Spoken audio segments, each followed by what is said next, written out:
Chapter 1163. I've already passed my 7th birthday, Yu corrected. So, strictly speaking, I'm already 7 years old. Gong Jia was speechless. This lad, he even knew how to have a dry sense of humor. Yun Tianyu and Gong Jia shook hands and sized each other up at the same time. Gong Jia's gaze was a little judgmental. Yun Tianyu's eyes were probing as well. Looking at his face up close, Yu was even more shocked. Why did this man look so much like his mommy? If he were to put aside his attire and hairstyle, he could not help thinking that his mommy was standing right in front of him. Similar. They really looked alike. It was hard not to make a connection between him and his mommy. Gong Jia was also secretly sizing up the little lad. The child in front of him stood elegantly in a small suit with a windbreaker draped over his shoulders. He looked even more handsome and exquisite. His small face, in particular, was tender, fair, and delicate. His facial features were beautiful, and his eyebrows were set with a maturity that was rare even for an adult man. What was even more remarkable was that this 7-year-old child did not feel oppressed by his aura even though he was standing in front of him. It was as if he was born with an extraordinary elegance and nobility. Even when he looked into his eyes, there was not a hint of timidity in his eyes. He was not simple. It was hard to imagine that this child, whose voice was tinged with immaturity, could actually come up with such a shocking air superiority theory. Could it be that children nowadays were all so valiant? Gong Jia silently cursed in his heart. Could this child be a genetically mutated species? For the past 2 years, Hurricane Group had been trying its best to invite Yun Tianyu to officially join them. However, the response he gave was always ambiguous and not accurate. Now, however, Yun Tianyu's sudden decision to officially join Hurricane Group came as a surprise.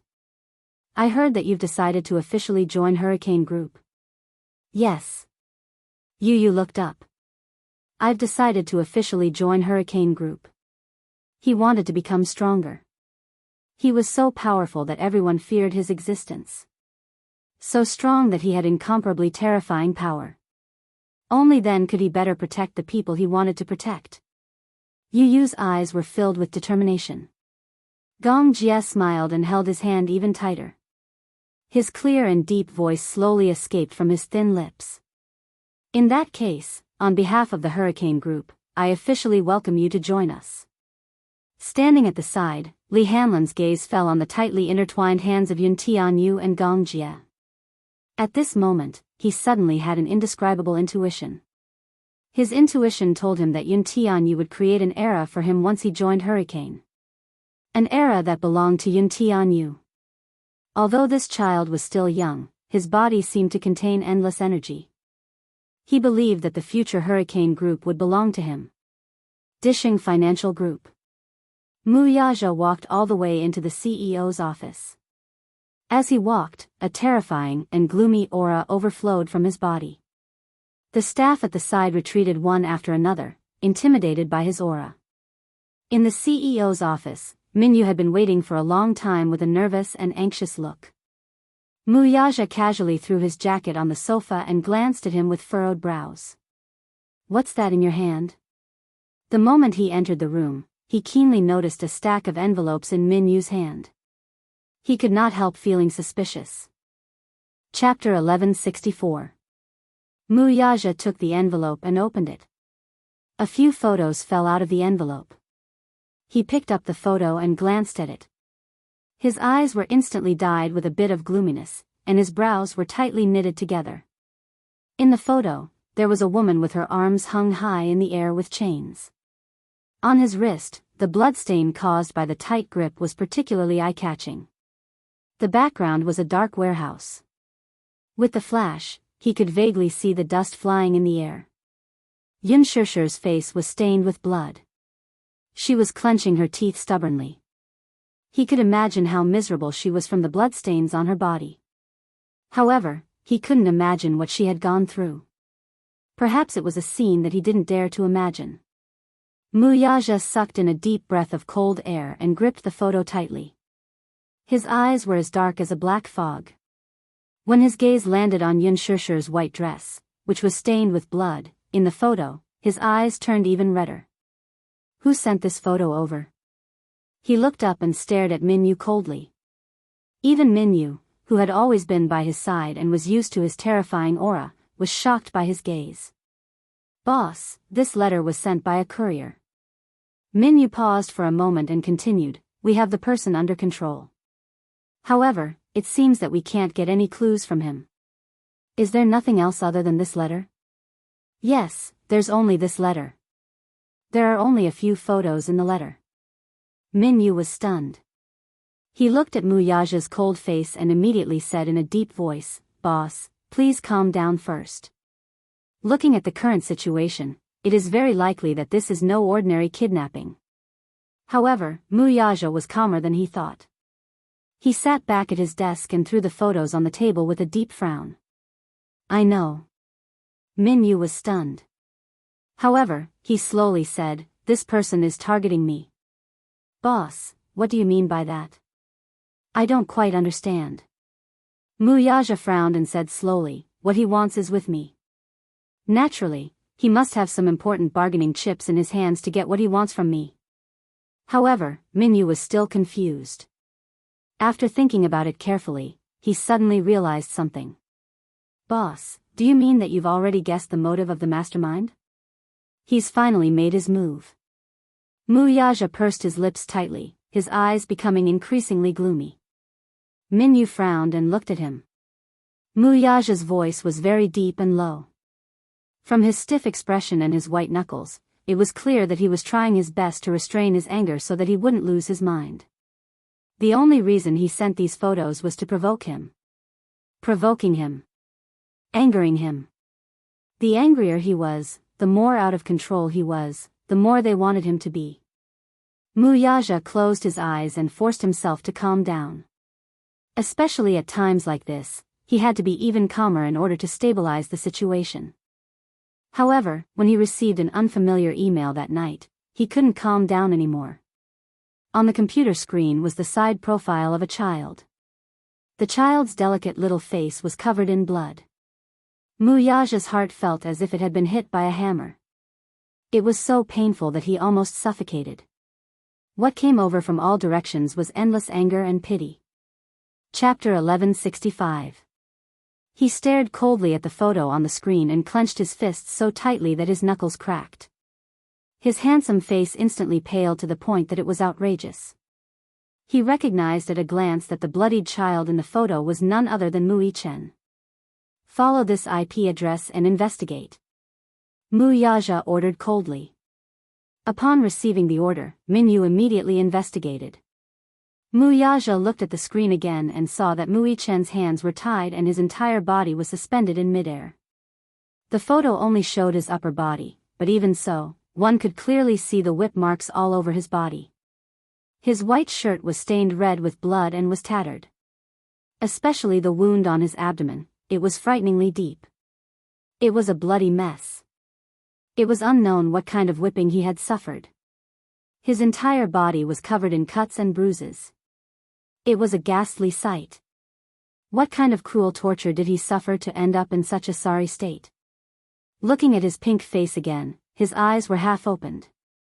His originally clear and beautiful eyes were covered by his messy forehead hair. However, the gaze that shot out from his eyes was cold and dark, revealing a bloodthirsty chill. Even so, even though he was in a sorry state, it did not affect his elegant and arrogant demeanor. He tried his best to maintain a calm expression, but from his eyes, one could see that he was trying his best to endure. He was enduring the pain all over his body. Even though he was covered in blood, he did not show any signs of weakness or even pain in his eyes.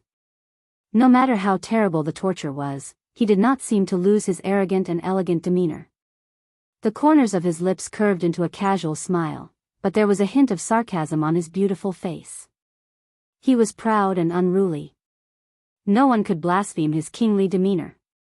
Mui-chen had never suffered like this before. Even when he was in the special training camp, he had never suffered such inhumane torture. Who was so cruel and merciless? Damn it! Muyaja slammed his fist on the table, causing the solid wood surface to crack a few times due to his forceful punch. Leji headquarters. Gong Jie sat in the CEO's office, still unable to calm his astonishment. The CEO's office in front of him was full of technology. It was unimaginable that this company was on the verge of bankruptcy a few years ago, with its assets in tatters. When they acquired Leji and put the company under Yuntianyo's name, they did so with a playful attitude. Firstly, Hurricane Group wanted to see how this genius youngster would perform in front of a company that had lost all prospects and development potential. Secondly, they wanted to train this arrogant lad.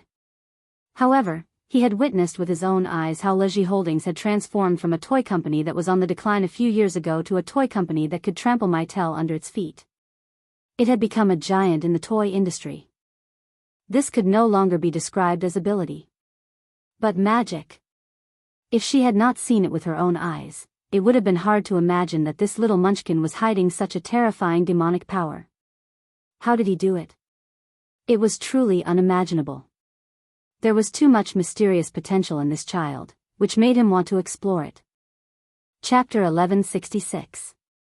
When he was 12 years old, he debuted and took over the North American market from his father. However, it took him 3 years to gain his father's approval. This child, however, actually managed to turn Leji, which was initially in decline, into the leading toy supplier in one fell swoop. Not simple. Gong Jia was still sizing up the high-tech decor in the room with great interest. Yu, who was sitting opposite him, narrowed his eyes and could not help sizing up the young man sitting in front of him. Similar. Too similar. Gong Jia's facial features were too similar to his mother's. He was even a little suspicious of the man's background. It was said that his mother had a long-lost younger brother when she was young. Could it be? Yu was quickly stunned by his own thoughts. How could it be?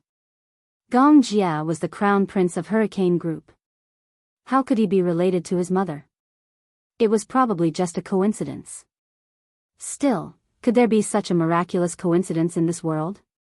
If it was really a coincidence, then he could not help but marvel at the uncanny workmanship of the creator. Yu lowered his eyes and sipped his tea. Regaining his senses, Gong Jia turned to look at him with a smile. After exchanging a few pleasantries, he went straight to the point. As a necessary part of the agreement, there are a few documents that I hope you can look through and sign. He lightly clapped his hands. His accompanying assistant walked to his side and handed him a document. Gong Jia passed the document to Yun Tianyu. Yu picked up the document and scanned it. He could not help but marvel at Hurricane Group's extravagance. Not only was this document made of genuine cowhide, but it was also wound with gold thread. How corrupt! Yu broke out in a cold sweat. He took out the document and signed his name without looking at it. His handwriting was extremely beautiful. Gong Jia was dumbfounded. He quietly asked, "Why don't you look at the contents of the document? Aren't you afraid that this is a slave contract? Could it be that it's not a slave contract?" Yu raised his eyebrows. "Since I've chosen to join Hurricane, I've already thought it through. As for this, it's just a necessary procedure. Is there a need to look at it?" Gong Jia was startled for a moment before he smiled. "You are indeed worthy of being valued by my father." Yu's wisdom and maturity were an eye-opener for him. After putting away the signed documents, Gong Jia slowly said, "From now on, you are officially a member of the Hurricane Group. In addition to fulfilling the conditions promised to you, my father also specially assigned someone to you." "Who?" Gong Jia snapped his fingers. The door opened. Yun Tianyu looked over and saw an 8 or 9-year-old loli slowly walking in. His heart skipped a beat. While he was in a daze, the little loli had already walked in front of him. She stopped in her tracks and stood in front of him, looking down at him with a cold expression. Yu couldn't help but look up at her. At a glance, he saw the girl's chiseled chin. Judging from her immature facial features, this girl was only 8 or 9 years old. However, what was different from ordinary Eastern girls was that the girl's eyebrows were very deep. She had both the noble coldness of European descent and the mysterious gentleness of Eastern descent. She presented an exceptionally beautiful beauty. She seemed to be of mixed blood. She had short brown hair that reached her ears and delicate eyebrows. Chapter 1167. The girl's aura was as sharp as a knife. She stood before Yun Tianyu expressionlessly and indifferently like an emotionless puppet. Her eyes were especially cold. Cold and lifeless. She wore a simple tank top, short pants, a pair of black combat boots, a belt around her waist, a dagger, and a pistol. She was fully armed. Her exposed waist was well defined. Although she looked skinny, if one were to examine her closely, one would realize that she was actually very lean. The strong muscles on her arms, in particular, could make one's heart skip a beat. How much training did she have to go through to have such frightening lines? For some reason, Yu felt that this girl had a special aura. She was like a red spider lily blooming by the yellow spring, beautiful but deadly. He sized her up a few times before his gaze fell on her empty and unfocused eyes. Her pair of eyes were lifeless but filled with murderous intent. Other than that, there was no other emotion. His entire being was like a killing machine that existed only for killing. Gong Jie slowly got up and walked to the girl's side. He gently held her shoulders and introduced her to Yu. Her name is Lisa. From today onward, she'll be your personal bodyguard. Her. Yu's eyes were filled with suspicion. Personal bodyguard? A girl who looked no more than 8 or 9 years old. Gong Jie looked at Yu, only to see the suspicion on his face. He could not help smiling. Why? Don't underestimate her just because she's young and a little girl. She's not ordinary. Strictly speaking, she's ranked 5th in mercenary paradise. 5th? The suspicion in Yu's eyes became more obvious. How could it be? This girl looked so young. She was actually ranked 5th in mercenary paradise. Don't underestimate her, just like how I once underestimated you. Gong Jie smiled, his slender fingers gently caressing the girl's expressionless face, but he pretended to be mysterious. Do you know where she's from? The girl did not react much to his touch. Instead, she continued to stare at Yu coldly without shifting her gaze. Where? The number 1 killer island, Atlanta Island. Yu's heart sank. He had heard of this place. It was said that every year, Atlanta Island would buy over hundreds of orphans. Then, these hundreds of orphans would be locked up together, regardless of gender or age. They would only be given a bowl of rice and a cup of water. The children were hungry, but there was only 1 bowl of rice. There was only 1 cup of water. In order to fill their stomachs, in order to survive, children would start to kill each other. Out of the hundreds of children, perhaps only a dozen or so were left alive in the end. These children would then enter the next round of devilish training. The so-called hellish training was nothing like the training Xiao Yichen had gone through in the special training camp. To be precise, it was hellish training. The weak would die, and the strong would win. Perhaps in the end, there would only be 1 person who could survive all the tests. And this girl was the one who had passed all the tests and survived to the end. In fact, although her combat ability index was very high, there was still a gap between her and the other mercenaries in the mercenary group. The reason why she was ranked 5th in mercenary paradise was that the combat ability ranking was based on the success rate of missions. Chapter 1168. Although Lisa was not the strongest, she was not the strongest. However, she was definitely the best as a loyalist. After all, who would be wary of a little girl? Hence, she rarely failed any of her missions. To be able to fight her way out of 500 children and survive until the end, she definitely had unimaginable willpower and combat power. Gong Jie lowered his eyes and smiled. He lowered his head and said to the girl, Lisa, from now on, he is your master. You must submit to him. You must not betray or abandon him. You must protect him with your life. Yes. Lisa turned her gaze slightly and fixed it on Yu's face. She said in a cold and mechanical voice, from now on, you are Lisa's master. I will protect you with my life. I will be loyal to you. I will not betray or abandon you. Yu's eyes widened. He felt a little strange. He was a man, but he was being protected by a little girl. It felt strange. How is it? Are you satisfied with my father's gift to you? The man's lips curled into a smile. Yu stood up slowly. He stood facing the girl. The girl looked at him. Perhaps it was because he was a little slower, but the girl was actually half a head taller than him. Yu looked at her deeply and smiled. He stretched out his hand elegantly. Please take care of me in the future.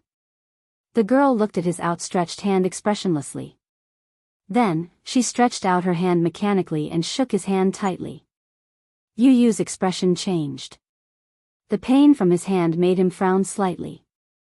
This girl's strength was damn strong. Gong Jia saw his expression and was amused. My Xiao Bao, Lisa is so strong. Be careful not to hurt your hand. Lisa, let go. Lisa quickly let go of his hand. When Yu's hand was released, he was shocked to find that his hand was completely bloodless and pale. Lisa was an assassin who had undergone hellish training. She grew up amidst slaughter. When she opened her eyes, all she saw was endless blood and slaughter. Rather than calling her an assassin, it would be more appropriate to describe her as a killing machine. Therefore, she didn't seem to have any emotions or desires. She didn't know how to smile when she was happy. She didn't know how to cry when she was sad.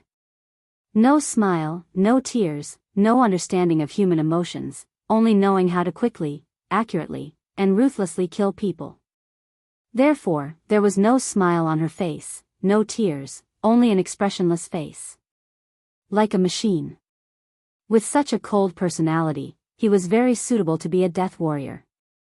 In ancient times, the so-called men of sacrifice referred to those guards who sold their lives for the nobility for the sake of glory and wealth or to repay a debt of gratitude. Yu had never seen such a child. There was not a single trace of life on her. How old is she? Gong Jia raised a brow and pursed his lips. I don't know, either. When she was first sent here, she didn't have a name, and no one knew how old she was. She only had a code name. Lisa was the name I gave her. After a pause, he said, about 8 or 9 years old. Yu furrowed his brows. Li Hanlon suddenly walked over to his side and said in a low voice, Director Yun, the technical department has just intercepted an email. Do you want to take a look at it? Okay, send it to my email. Yun Tianyu walked to his desk and opened his email. The email was quickly sent over. There were 2 photos. In the photos, Mu Yichen was hung up. His body was covered in blood and injuries. It was a ghastly sight, dripping with blood. Yu held his breath. He recognized the child in the photos as Mu Yichen. What happened? How did he? Chapter 1169. At the thought that Mu Yichen might have met with a mishap, Yu stood up anxiously, but he forced himself to calm down and slowly sat back down. Gong Jia walked up behind him and caught sight of this as well. He was secretly shocked, but at the same time, he keenly noticed that the child in the photo looked exactly like Yun Tianyu. Who is this child? My elder brother. Yu sucked in a cold breath and closed his eyes. You have an elder brother? Gong Jia was a little surprised. He looked at the screen and saw the child with his chin raised.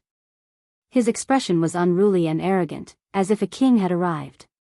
His pair of cold and deep eyes did not show any fear, uneasiness, or bewilderment that a child of his age should have. Instead, there was a stubbornness that came from his bones. In another photo, the child's lips were curled into an elegant and cynical smile. It was hard to imagine how such a young child could endure such extreme pain. There was not a trace of fear on his face, though. Gong Jia touched the bridge of his nose. Did the kids nowadays have to be so tough? Yun Tianyu intercepted the IP address used to send the email and logged into the system interface. His fingers skillfully entered a series of complex commands, and a black page appeared. He entered the IP address used to send the email. However, he found that it was a fake IP address that did not exist. D**mnet. How cunning. Yu pushed the keyboard away and stood up abruptly. He walked to the window in frustration and could not calm himself down for a long time. Lee Hanlon suddenly knocked on the door and entered. Director Yun, we've found the suspicious address. Do we need to send men to pursue it? Yu turned around abruptly. Immediately. Right now. Little Yu, do you need me to send my men over? Gong Jia leaned over and asked in a low voice. Yu pursed his lips.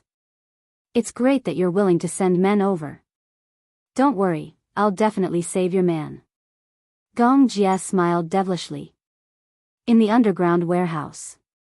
Mu Yichen was suspended in the air. His arms were tightly cuffed, and he had lost all feeling in them. His eyes were tightly shut as if he had fainted. A few men surrounded him. The leader took the lead and splashed a basin of cold salt water on him. Hiss. A sound was heard. Mu Yichen frowned and slowly opened his eyes. The salt water trickled down her hair and dripped onto her cheeks. It seeped into her wounds and then into her eyes. It was so dazzling that his eyes felt bitter and painful. However, he couldn't use his hands to rub it. He could only forcefully shake off the salt water on his face. Pa, a sound was heard. The man slapped her in the face. What are you doing? You're spilling your blood all over me. So dirty. Mu Yichen's face was slapped to the side. At this moment, he no longer had much of a reaction to the pain, because the torture was beyond his endurance. Even the nerves in his body were numb, and he could not feel anything. He slowly opened his eyes.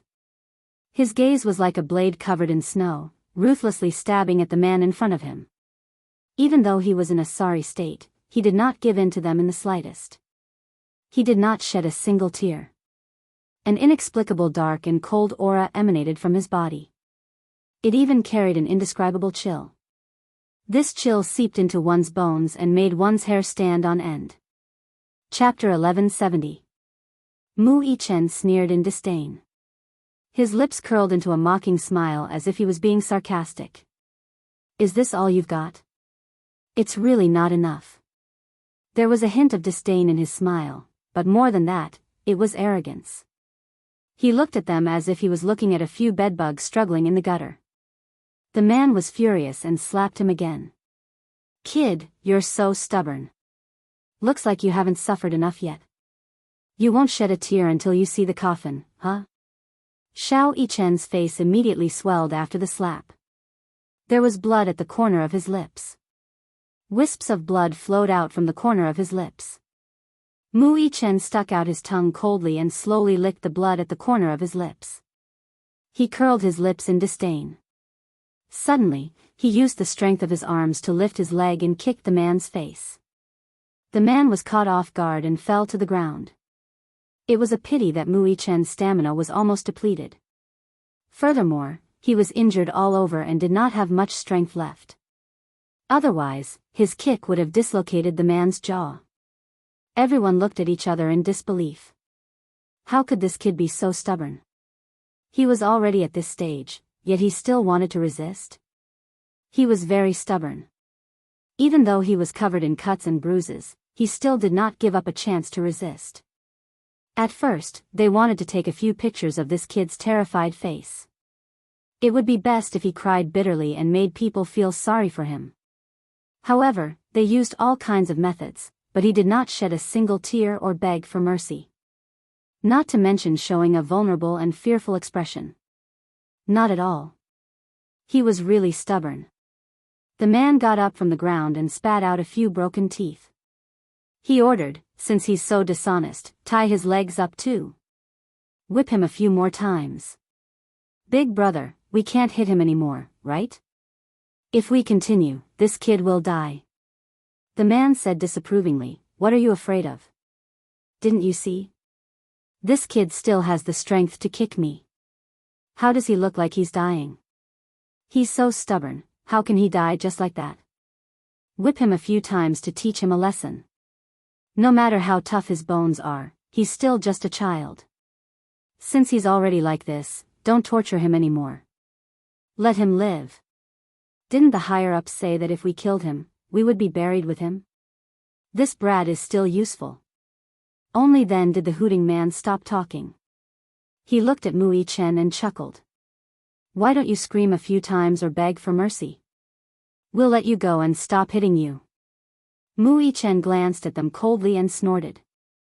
Humph, he ignored them. You want me to beg for mercy? Buying a pillow is faster than dreaming. Asking him to submit to this mob was more torturous than asking him to die. He was not afraid of death. However, even though he was in a sorry state, his dignity could not be tarnished. This kid looks so soft and tender. I didn't expect him to be so tough. Haha. The man reached out and touched his face. He couldn't help but pinch his face. Mui Chen turned his head abruptly, opened his mouth, and bit down hard on the man's hand. Ah!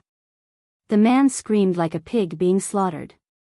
Mui Chen bit down so hard that his whole body trembled. Let go. Let go. A few men at the side kicked and hit Mui Chen. Alas, Mui Chen was adamant and refused to budge. Chapter 1171. The man yelled and kicked at the same time. Damn brat, let go. Let go. The other men kicked and hit Mui Chen. They even reached out to pull his hair. Mui Chen refused to let go no matter what. He bit the man's hand so hard that he wanted to break the man's bones. The man was in so much pain that his limbs trembled as if he had been electrocuted. In the warehouse, the sound of a pig being slaughtered could be heard. At the side, the other men were anxious. They picked up the whip at the side and whipped him on the back. Slap, slap, let go. Damn it. I told you to let go, but you still won't let go. Mui Chen groaned. He was in so much pain that beads of cold sweat seeped out of his forehead. However, he was a tough guy. Even if his body was stiff from the pain, he braced himself and refused to let go. His eyes were red as if they were stained with blood. He glared at the men in front of him.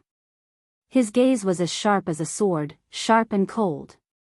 Blood gushed out from the corner of his lips. He had obviously bitten his hand. The sound of the whip lashing mixed with the men's angry roars and cries of pain. The scene was chaotic. In the iron prison, Yun Shishir was startled by the sound and slowly woke up. She slowly opened her eyes and looked in the direction of the sound. In her hazy vision, what she saw was a blur. She gritted her teeth and shook her head to force herself to be more awake. When the images gradually overlapped and became clear, she suddenly saw a child hanging in midair. A few men were surrounding him, punching, kicking, and whipping him fiercely. Yun Shishir frowned. When she saw the child's handsome facial features stained with blood, she suddenly straightened up nervously and rushed forward. She felt a sharp pain in her wrist. Only then did she realize that she was still trapped in the iron prison. Her hands were chained and she could not move. Xiao Chen? Yun Shishir recognized him at once. Seeing this scene, her eyes turned red and she screamed in fear, Yi Chen. Yi Chen. Why is he here? Why is Xiao Chen here? Yun Shishir was so anxious that her eyes turned red. She struggled violently and shouted crazily, Stop fighting. Stop hitting him. Stop fighting. Stop. Upon hearing this, Mui Chen was startled. He immediately loosened his grip and turned his head, only to see that Yun Shishir was already awake in the iron prison. Her hands were constantly struggling, and her face was filled with worry and fear. Mommy, he cried out, but before he could finish his sentence, a whip lashed out at his shoulder. Accompanied by the intense pain of his flesh being torn apart, he let out another muffled groan. Large beads of cold sweat slid down to the corners of his eyes, astringent and itchy. The man who had been bitten by him was finally freed. He fell to the ground and held his bleeding hand. His eyes widened in anger and he cursed. He stood up and grabbed a whip from a person beside him and lashed it at the man fiercely. Mui Chen let out a muffled groan. His face was tense as he endured the pain. When Yun Shishir saw this scene, her heart seemed to be torn into pieces and dripping with blood. Although the whip did not land on her body, it was more painful than if it landed on her body. Stop hitting him, stop hitting him. You can hit me, but don't hit him. Stop. Oh, what a strong mother-son relationship. The man laughed softly. His gaze fell on Yunshusher, seemingly harboring evil intentions. He lit a cigarette, held it in his mouth, and threw the whip on the ground. Pa, a sound was heard. The sound reverberated throughout the warehouse. Chapter 1172. Mu Yichen caught a glimpse of the man's cold gaze. His eyelids flickered, and an ominous feeling rose in his heart. When the man slowly walked toward Yunshusher, Mu Yichen said angrily, "What are you doing? Since she asked for it, I must let her have a taste of the whip." Stop. Mu Yichen's face was cold. You can hit me, but you're not allowed to touch my mommy. Mother and son love each other so much. Haha. Look, you bit me so hard. How am I going to settle this with you? Don't touch her. Mu Yichen's eyes were like torches. The sharpness in his eyes almost pierced through the man. The man was stunned. Even he was deeply shocked by this child's desire to protect his mother. This child was only 7 years old. Was he not afraid of pain? Was he not afraid of death? Was he still trying to be brave in this situation? When Yunshusher heard this, her heart ached even more. Even when she was tortured, she did not show any weakness on her face. In the end, a trace of grievance appeared on her face as she begged for mercy. Don't hit him. He's still a child, only 7 years old. If you continue to hit him. She did not dare to imagine. What was the limit of a child's endurance? However, a mother and son were connected. When the whip hit him, it hurt her heart. She would rather bear everything for him than watch her own child suffer. The man smiled sinisterly and walked toward Yunshusher. Mu Yichen said angrily, "Don't hit my mommy." Stop. The shutter door at the door slowly opened. The man was stunned. When he came back to his senses, he saw the scar-faced man walking in. He immediately hid the whip behind him and went to greet him. "Boss. Why are you here? Didn't I tell you to rest well? We'll be on duty tonight." The scar-faced man glanced at him coldly. "Where is he?" "He's over there." The scar-faced man looked in the direction the man pointed. He saw Mu Yichen hanging high in the air, his body covered in blood. It was as if he had been fished out of a pool of blood. It was a terrible sight. He only took one look and was furious. He went forward and slapped the man to the ground. "Who told you to be so ruthless? Didn't I tell you not to torture him? He's so young. You didn't control your strength. What if you kill him?" The man was frightened by his expression. "Boss, do you know that if this child dies, you'll be buried with him, and you'll drag me down with you? You reckless dog, get out of here." The man was really frightened by his words, and his face turned ashen. "What are you waiting for? How many times do you want me to repeat myself? Boss, get out." Yes, yes, yes, yes. Under the scar-faced man's cold shout, the man scrambled out. The scar-faced man walked up to Mu Yichen and glanced at the others. "You too, all of you." "Boss." The group of subordinates were so scared that they retreated while trembling. The heavy shutter door closed again. Mu Yichen opened his eyes weakly. In his blood-red vision, the man walked in front of him and looked at him at the same level. Yunshusher couldn't help but say nervously, "Don't torture him anymore, I beg you." The scar-faced man ignored her words. He looked up and down at Mu Yichen, who was being tortured, and asked expressionlessly, "Boy, does it hurt?" Mu Yichen snorted coldly. Obviously, he didn't care about him. Chapter 1173. The scar-faced man smiled. "You're so young, but you've got quite the backbone." In his heart, he quite admired this kid. He was actually able to endure so many hardships and did not admit defeat at all. "Know your place, okay? don't move. The scar-faced man warned him and unlocked the shackles on his hands. Once his hands were released, Mui Chen collapsed to the ground in exhaustion. He fell to the ground, but his hands were so numb that he couldn't even lift them, let alone resist. After a long period of confinement, his wrists were badly mutilated. The scar-faced man lifted him up, opened the iron cell, and gently threw him in. Yun Shishir was stunned. This man didn't seem to be making things difficult for them. You, shut up. Behave yourself. The scar-faced man walked over and unlocked one of the shackles on Yun Shishir's hands. After being released, Yun Shishir hurriedly hugged Xiao Yichen in her arms. She lowered her head to look at his face. Mu Yichen, who was in her arms, was already on the verge of death. After 4 hours of torture, he didn't even have the strength to hug Yun Shishir. He only buried his face slightly in her arms and said softly, Mommy, Mommy is here, Mommy is here. Mu Yichen lowered his eyes and murmured sadly, Yichen couldn't protect Mommy. I'm sorry. I'm sorry, Mommy. When Yun Shishir heard this, she was so upset that her heart felt like it was being pricked by needles.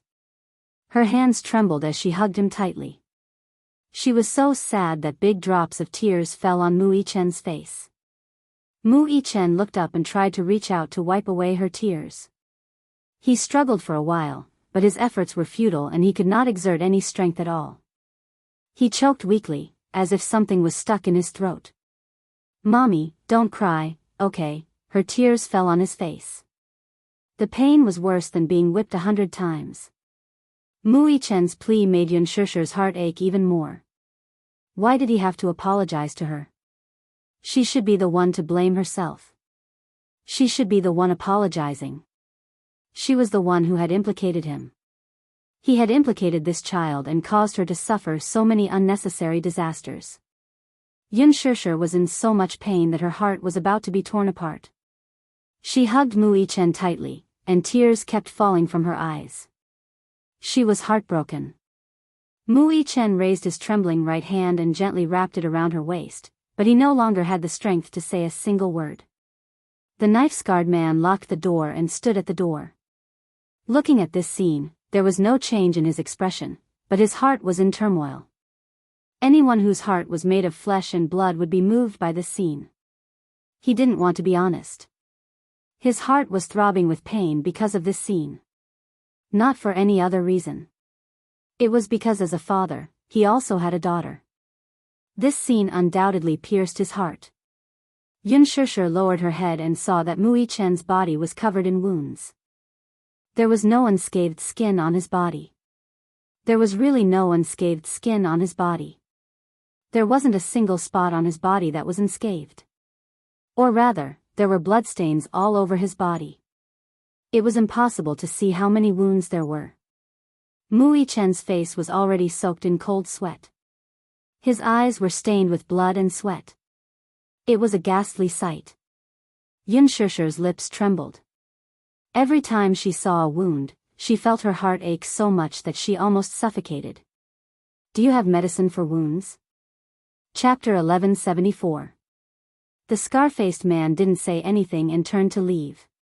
She felt a wave of despair, as if she was in an ice cellar. That's right.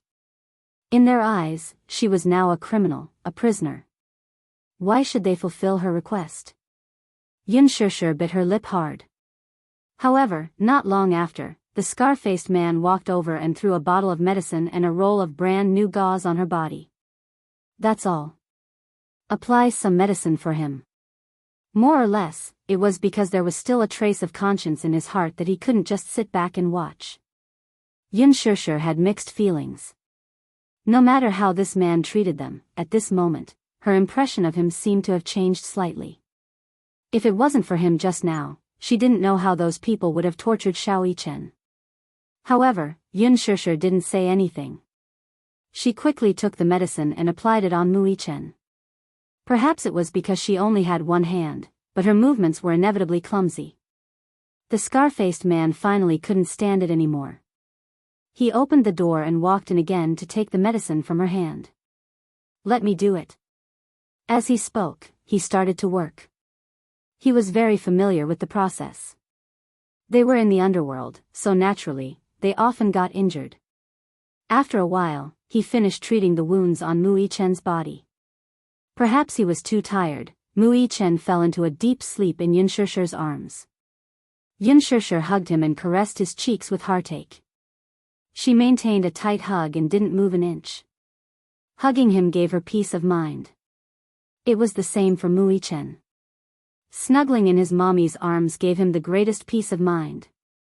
However, what Yun Shusher didn't know was that Mu Yichen had suffered so many injuries because he had provoked those people.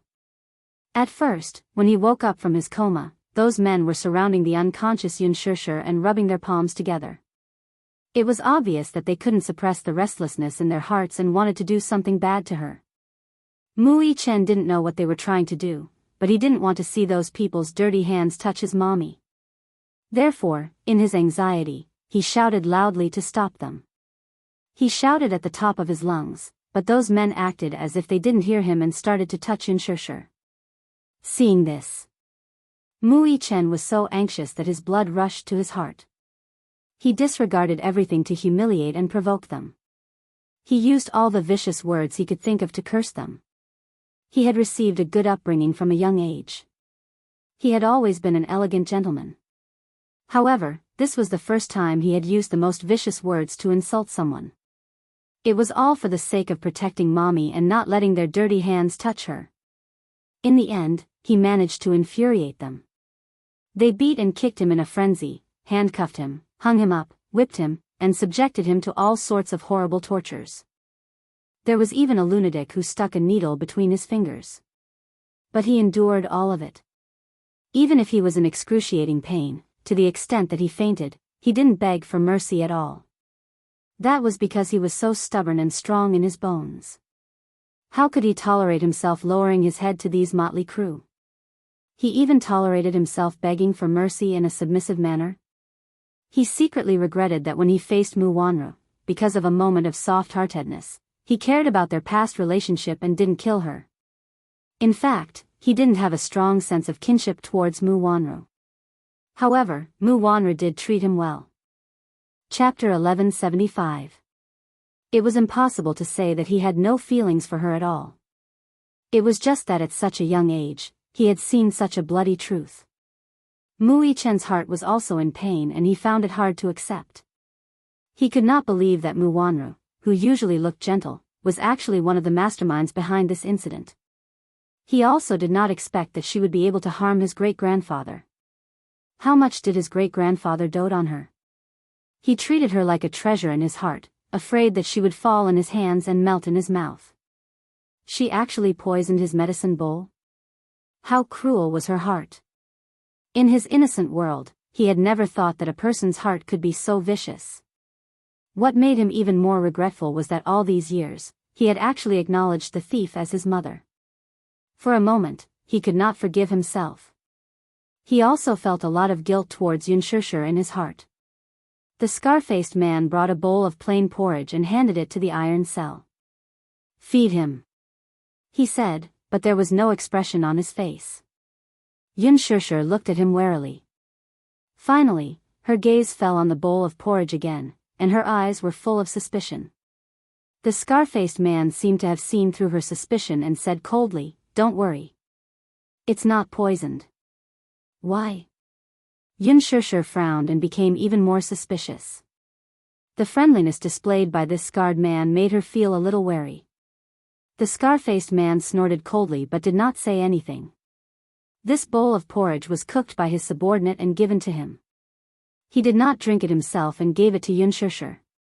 He sat down on the chair again, lit a cigarette, and smoked it. After a while, he said, "Feed him. Otherwise, it's going to turn cold." Yun Shusher pursed her lips, took the bowl of porridge with one hand, and ate a mouthful first. After waiting for a while, when she did not feel any discomfort, she scooped a mouthful, helped Mu Yichen up with difficulty, and fed him a mouthful. Mu Yichen was half-conscious and did not even have the strength to open his mouth. Yun Shusher swallowed a mouthful of porridge and slowly placed it beside his lips, passing the porridge into his mouth. Gulp, A mouthful of warm porridge slid down his throat, and only then did he feel his body warm up slightly. "Mommy," Mui Chen's throat moved as he called out in an obscure voice. "Yes. Mommy is here. Xiaoi Chen, Mommy will feed you porridge, okay?" Mui Chen struggled to open his eyes wider. "Mommy, do your wounds still hurt?" he asked anxiously and impatiently. Yin Shishir shook her head and suppressed her uneasiness and sadness. "Chen, be good. Mommy doesn't feel pain." "Mommy doesn't feel pain, Mommy, I'm a little cold." The loss of blood caused his body temperature to drop. Her heart immediately ached for him and she hugged him even tighter. "Are you still cold?" It's a little cold." Xiaoi Chen was trembling in her arms. The basement was cold and damp. Coupled with the fact that he had lost a lot of blood, his hands and feet started to turn cold. Yin Shishir was so anxious that she did not know what to do. The scar-faced man pursed his lips and suddenly threw the cigarette on the ground. He stepped on it fiercely, walked forward, and threw his jacket into the basement. Yin Shishir immediately took it and covered him with it. The jacket was very thick. It was a long trench coat. After Yin Shishir wrapped the trench coat around him, Mui Chen's expression softened a little. Thus, Yin Shishir continued to feed him a bowl of porridge. Mui Chen obediently finished the entire bowl of porridge, and only then did his body temperature recover a little. Chapter 1176. Yin Tianyou's men sent a reply, saying that they had failed to find anything. Before this, Yin Tianyou had used some dark technology to simulate a satellite map based on Xiao Chen's location information and narrow down the search area. Yin Tianyou's heaven-defying technology had to be mentioned here. Previously, Yin Shishir had bought a pair of watches for Mui Chen and Yin Tianyou. These were smartwatches developed by Leji Holdings. Not mentioning other functions, just the positioning function of this watch was heaven-defying. It could be said that no matter how advanced today's satellite positioning was, there were still some remote areas that were not covered by GPS in such a big place. Even if there was coverage, the signal would be weak. Once underground, it was basically impossible for the GPS signal to pinpoint the location accurately. It could, at most, maintain a range of 1,000 meters. However, the GPS smart chip installed in this watch could, through remote control, enhance the signal radiation, and pinpoint the location to a range of 100 meters. A range of 100 meters was a heaven-defying data that would leave one speechless. Leji Holdings was probably the only company in the world that had this technology. Yin Tianyou used remote control to enhance Mui Chen's weak GPS signal and pinpoint it to a range of 100 meters. He then sent people to follow him. In the end, they found the signal point on a deserted mountain road. It was a blood-stained watch. The men he sent out returned with the watch and handed it to him. Yin Tianyou took a look at it and could not help but shudder with fear. This was Mui Chen's watch. There were some shocking bloodstains on it, and it seemed to have been run over by a car. It was already broken. Yin Tianyou held the watch tightly in his hand. A trace of worry surfaced in his heart. It gave him an ominous feeling. It seemed that the other party had taken precautions and did not let go of even the smallest watch on Mui Chen's body. Perhaps they realized that this watch had a GPS function, so they threw it away to prevent it from being tracked. It seemed that this group of people was very cautious. This time, the last bit of information was like a stone sinking into the sea. Gong Jia sat in front of the sofa and looked at Yin Tianyou, who was holding the watch tightly in his hand, in deep thought. The trail is broken? Yes. Yin Tianyou placed the watch on the table, calmed himself down, and slowly said, "What I can confirm is that they're still alive." "Oh. How can you be so sure?" "I'm guessing that they kidnapped mommy and brother for a reason." The mastermind behind the scenes had yet to surface, and there was no movement. They were biding their time and only sent these photos, probably to intimidate them. Or perhaps, it's to anger Daddy. Then can you guess what the purpose of those people is? He looked up and narrowed his eyes slightly. I'm guessing, it was to threaten Daddy. Daddy must have something very important in his hands. Yun Tianyu expressionlessly replied, right now, the only way to stabilize the situation is to stay calm. Gong Jia was secretly shocked. She was shocked by his calmness. It was obvious that when Yu saw the photo, he was furious and anxious. However, he quickly calmed himself down. Chapter 1177. Yun Tianyu pondered for a while before finally picking up his phone. He originally wanted to rely on his own ability to save his mother and brother. He was confident and even a little conceited. He thought that it was enough to rely on his own ability. However, after careful consideration, he finally decided to join forces with Mu Yaja. It was not because of anything else other than the fact that all the clues had been cut off, and he was now in deep trouble. Thus, he could only find a breakthrough through his daddy. He would not let go of any chance. He dialed Mu Yaja's number. The call was quickly connected. Yu. Mu Yaja was slightly surprised to receive Yu's call, but at the same time, his heart was slightly relieved. Yu being safe and sound was a blessing in disguise. Daddy, where are you now? I'll go and find you. I'll send someone to pick you up. No need. Don't worry, I'll be fine, Yu reassured him. After putting down the phone, Gong Jia, who was behind him, suddenly narrowed his eyes. Yu, who is your daddy? Yu turned around and furrowed his brows in puzzlement. What's wrong? I just want to know more. Oh. Yun Tianyu raised a brow and did not hide anything from him. Mu Yaja. Gong Jia's expression changed slightly, and the corners of his lips curled up slightly. Who? Dishing Financial Group's CEO, Mu Yaja. Just as Yu finished speaking, Gong Jia's expression turned even colder. It was so cold that it made one shudder. Yu glanced at his strange expression and asked suspiciously, what's wrong? Do you know my daddy? He. Gong Jia sneered, his gaze as cold as a knife. It was more than just knowing him. The Gongs and the Mews had an irreconcilable feud. Fire and water were incompatible. Is the head of the Mu family the one called Mu Sheng? He asked out of the blue. Yu hummed in acknowledgement. Gong Jia lazily leaned against the sofa, his lips curling into a cold smile. Why? Is that old man still alive? He's not dead yet. He's really tough. Gong Jia suddenly snorted. Of course, it's good that he's still alive. What do you mean? Yu caught a glimpse of the old man's eyes. You seem to hate him? Of course. Up. He wanted to taste the feeling of living a life worse than death. Gong Jia was infuriated. If it wasn't for this old thing, how could he have caused his mother to die for no apparent reason? If not for him, his sister's whereabouts would not be unknown.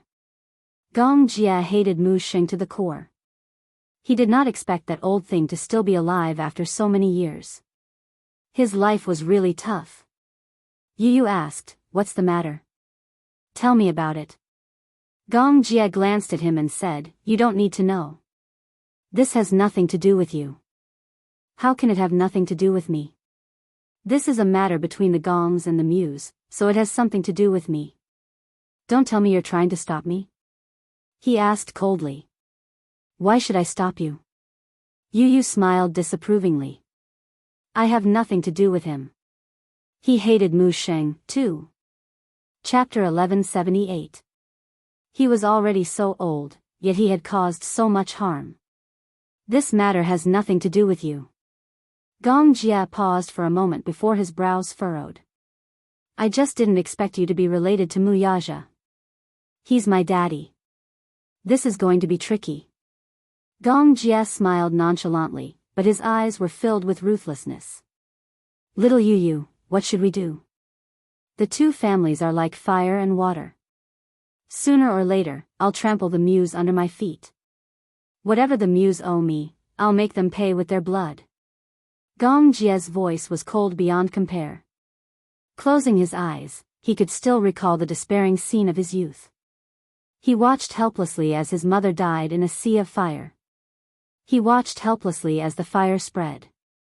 He tried his best to rush into the fire, but he was stopped dead in his tracks. If not for Mu Xing's men chasing after him, that accident would not have happened. His mother would not have left him. Even now, this matter was a thorn in his heart that could not be removed. This deep hatred was deeply rooted. It was a nightmare that could not be erased even after so many years. The coldness in Gong Jie's words made even Yu Yu's heart tremble. I don't care what you do to the muse. But I have to tell you where I stand. Yu Yu paused and narrowed his eyes slightly. Mu Yaja is my daddy. I won't let you touch him. His tone was firm and brooked no argument. There was even a hint of threat in it. Gong Jia was slightly startled when he heard that. Yu Yu crossed his arms and said expressionlessly, you can kill or torture that Mu Xing as you wish. It has nothing to do with me. But you can't touch Mu Yaja. His tone was equally domineering, as if he was declaring his stand to Gong Jia. Even when facing Mu Yaja, he was stubborn, unwilling to admit defeat, and even disdainful of him. However, when it came to his father's interests, he would definitely do his best to protect him without hesitation. Why? Gong Jia raised his eyebrows. Yu Yu smiled elegantly like an arrogant gentleman and said casually, no reason. No means no. Gong Jia suddenly stood up and walked in front of him. He squatted down in front of him and calmly looked into his beautiful eyes. One big and one small, the two stared at each other as if they were in a silent confrontation. Yu Yu looked at him with an elegant smile.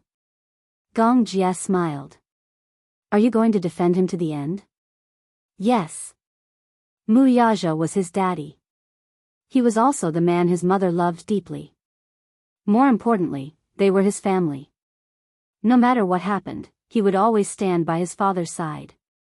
This position would never change because of anything. But what should we do? Gong Jia seemed a little annoyed. He raised his eyebrows indifferently. Even if it's for your sake, I can't do it. Yu Yu was slightly stunned, but his smile did not diminish. Gong Jia said coldly, Yu Yu, it's your business to defend your father. What I do is my business. We won't interfere with each other's business. Okay. I want to see what you're capable of to go against the Gong family for him. Gong Jia smiled, but his eyes were unusually cold. It's not just for him. Yu Yu said casually. It was for his mother. Okay, then let's wait and see. Gong Jia said, stood up, and walked away. Yu Yu watched his back as he left. His eyes narrowed. What kind of deep hatred did the Gong and Mu families have for each other? Chapter 1179. This matter was really tricky. This daddy of his was really a worrisome one. Dishing Financial Group's CEO's office. Mu Yaja stood by the window and looked out with his deep eyes. It was already late at night, and the city was filled with neon lights. The ashtray on the table was filled with cigarette butts. He was not addicted to smoking, but today, he smoked a whole pack of cigarettes like a madman. It was as if this was the only way to calm him down. He was waiting. He was waiting patiently. The more his father provoked him and drove him crazy, the calmer he had to be. In this aspect, the father and son were very similar. They both knew that the only way to deal with the current situation was to be calm. Yin Tianyu soon arrived at Dishing. He knocked on the door to the CEO's office. After instructing Lisa to guard the door, he walked in and saw Mu Yaja standing expressionlessly by the window. He turned around when he heard the commotion. His cold gaze softened slightly when he saw him. Daddy. Yu Yu greeted him with an obedient smile. Mu Yaja walked over and picked up the boy, hugging him tightly in his arms. Good boy. It was good that he was fine. Mu Yaja did not say a word and only hugged him tightly. However, Yu Yu, who was leaning into his embrace, could clearly feel how fierce his father's hug was. He used so much strength that it hurt him a little. However, this time, Yu Yu did not push him away. His small hands slowly wrapped around his shoulders and gently stroked his silky hair. He understood his daddy's state of mind. He knew that no matter how strong a man was, there would be times when he was weak. Even if his daddy did not show that kind of weakness, you could acutely sense his faint uneasiness and guilt. Deep guilt. It was probably because, as a man, he had failed to protect his family and was blaming himself. Muyaja hugged him and said above his head, "Yu, I'm sorry." Daddy couldn't protect you. I'm sorry. He had always been a man as arrogant as an emperor. To him, the words, "I'm sorry," were condescending and he would never say it out loud. But now, the guilt in his heart overflowed, especially when he saw the photo of Yun Shishir and Xiao Yichen in a sorry state. One of them was his woman. One was his son. Because of him, he suffered an undeserved calamity. He had always prided himself on his foresight and always had the overall situation in his hands. But now, his weakness had been ruthlessly grasped by someone. It was as if someone was strangling his throat and he was about to suffocate. Yu raised her eyebrows and suddenly asked in a deep voice, "Why are you apologizing?" His voice was still childish, but it was extremely steady. Muyaja was stunned. Yu asked seriously, "Daddy, are you a god?" Muyaja furrowed his eyebrows. He did not understand why he asked this. Yu raised his head and looked at him seriously. His lips curved slightly. "Are you a god?" "No, you're not." Chapter 1180. If that's the case, I will never forgive you even if you apologize 1,000 or 10,000 times. Muyaja's eyes flashed with shock. He did not expect such words to come out of his mouth. In his eyes, Yu was mature, steady, and wise. However, he did not expect him to be so mature. While he was in a daze, Yu smiled again. "But you are not a god. You can't be a clairvoyant and predict all of this. You can't save mommy and brother from the abyss of suffering the moment it happened. You can't, and I can't either. So, what right do I have to blame you?" "Blame you? You have no right to blame yourself." After a pause, Yu's eyes deepened. "So, you don't have to apologize." Muyaja smiled and could not help but pinch his cheeks. Yu grabbed his hand all of a sudden, and his beautiful eyes flashed with a bright luster. "But, Daddy, I want to ask you something." Do you have anyone in mind?" Muyaja's eyes narrowed. Yu asked, "Have you ever wondered who kidnapped mommy and brother? You probably have a suspect in mind, right?" Muyaja was silent for a while. Then, he suddenly said, "Yes." "In that case, can you guess why they're doing this?" Muyaja and Yu looked at each other. Then, he slowly got up and walked to the window. Dishing Tower was tall and majestic. The CEO's office was located on the highest floor of Dishing Tower. Standing in front of the floor-to-ceiling window and looking out of the window, one would feel proud of the world.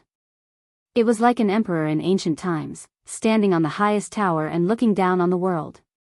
At the same time, one suddenly understood what it felt like to be lonely at the top. Muyaja narrowed his eyes and said slowly, "They probably want the Mu Empire in my hands." "I guessed as much." Yu smiled and said, "Daddy, you have the biggest share of Mu Group's shares in your hands. Naturally, some people will not be able to hold themselves back. If you don't act now, I'm afraid you won't have the chance anymore. So, I'm guessing that they're also after the shares of Mu Group." Muyaja smiled in relief. Smart. As expected of his son. Yu did not smile.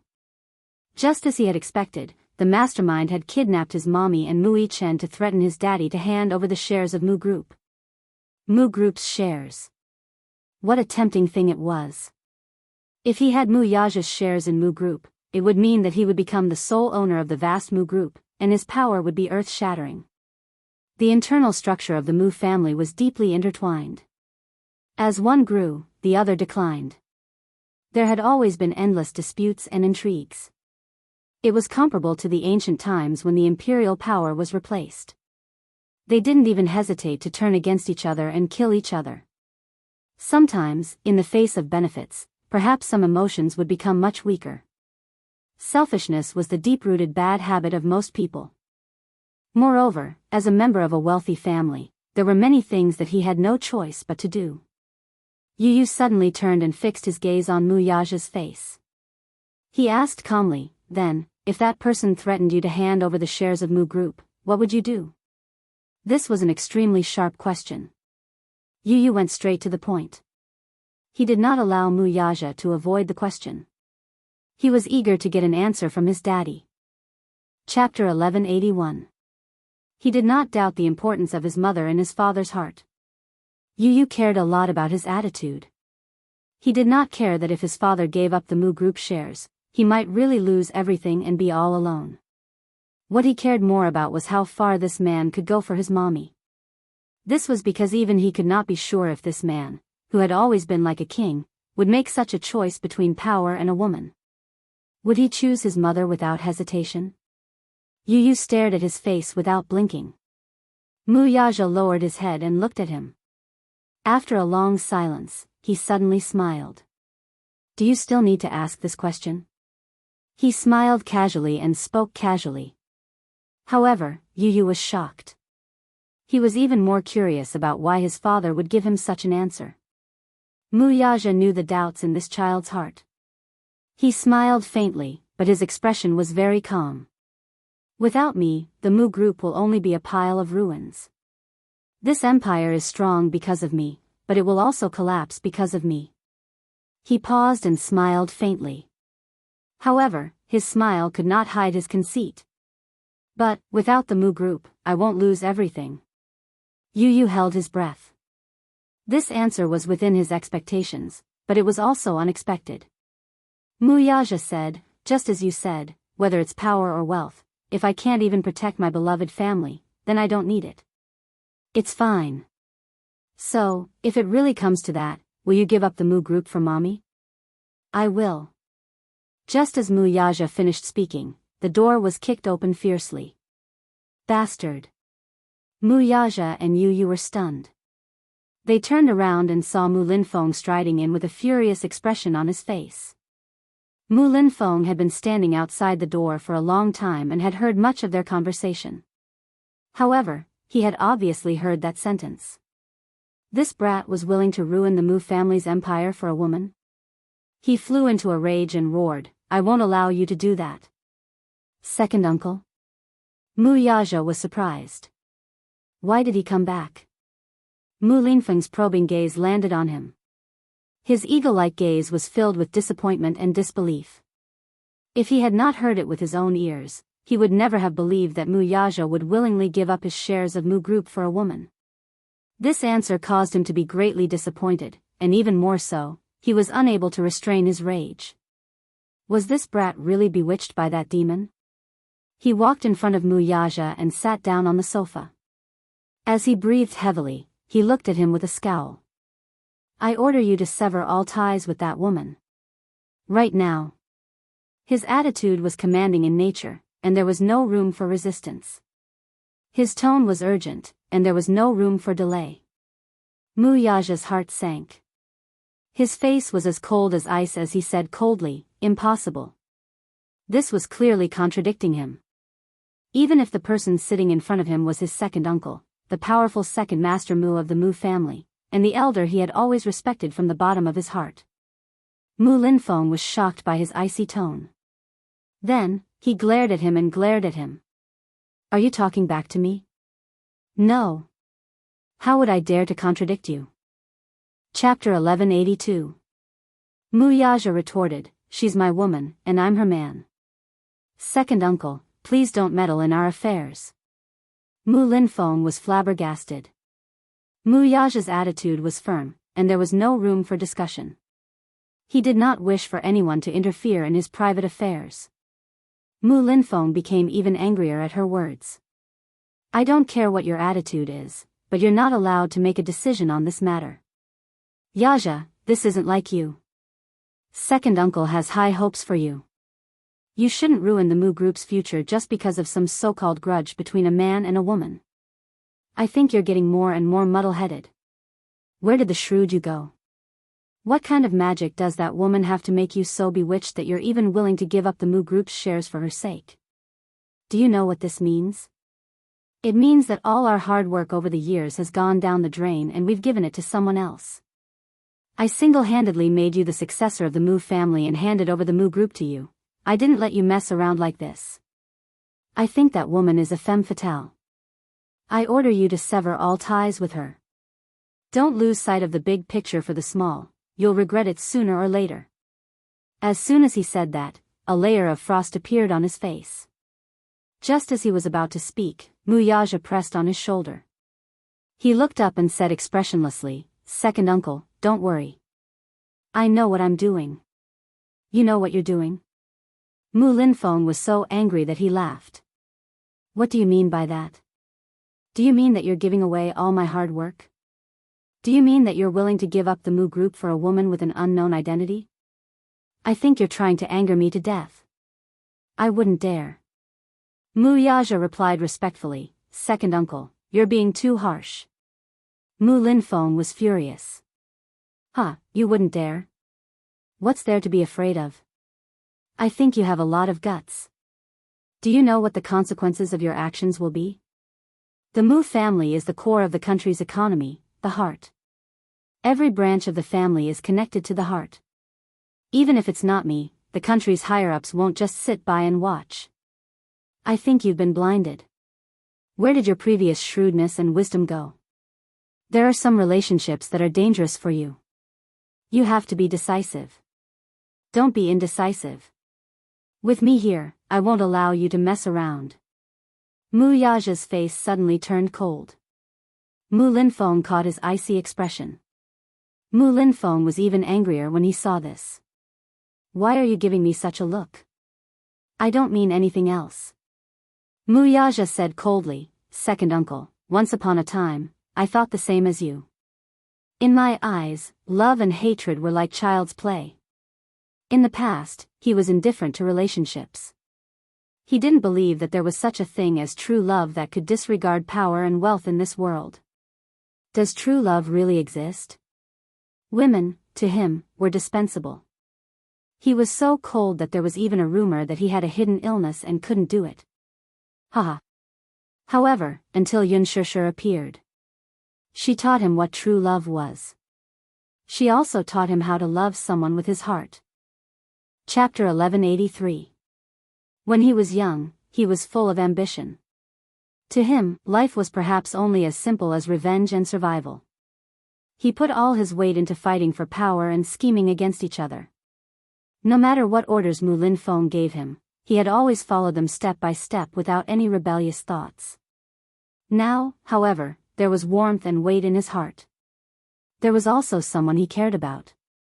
Yun Shishir was the woman he was willing to love with his life. For her, he was not afraid even if he had to give up his life. Why would he be afraid of losing everything? At this thought, Muyaja's lips curled up. But now, I don't think so anymore. Second uncle, she's my family, not some dirty woman you're talking about. Haha. Family? Don't tell me that this so-called family member of yours is more important than me? Mu Linfeng laughed, his expression furious. I don't care who she is. You must listen to my orders on this matter. Cut off all ties with her and don't have any contact with her anymore.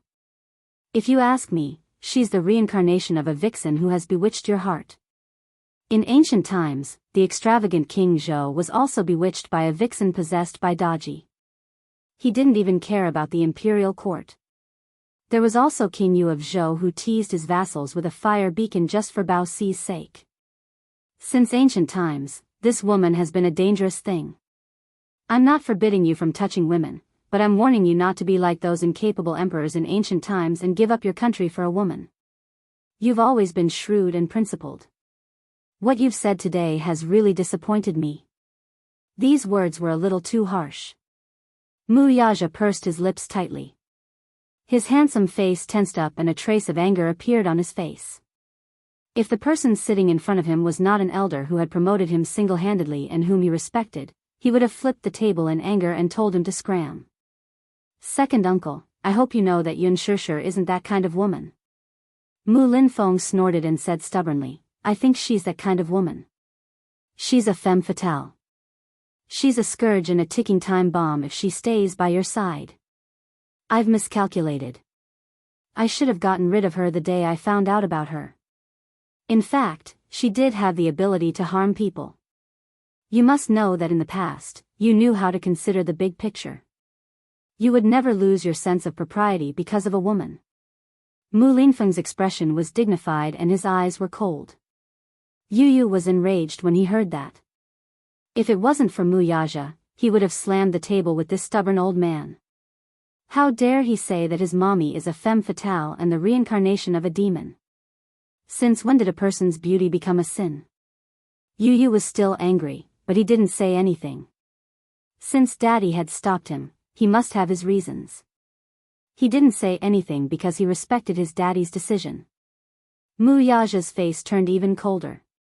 He had to admit that whenever it involved Yun Shishir, he would always lose his sense of propriety. Because, in his heart, she was special. He suddenly said coldly, ability also means that you need to take responsibility. That's the responsibility and principle that a man should have. If I have to sacrifice the person I love just to consider the big picture, then I don't want this country. So be it. Yu Yu was stunned. He applauded his daddy's words in his heart. That's right.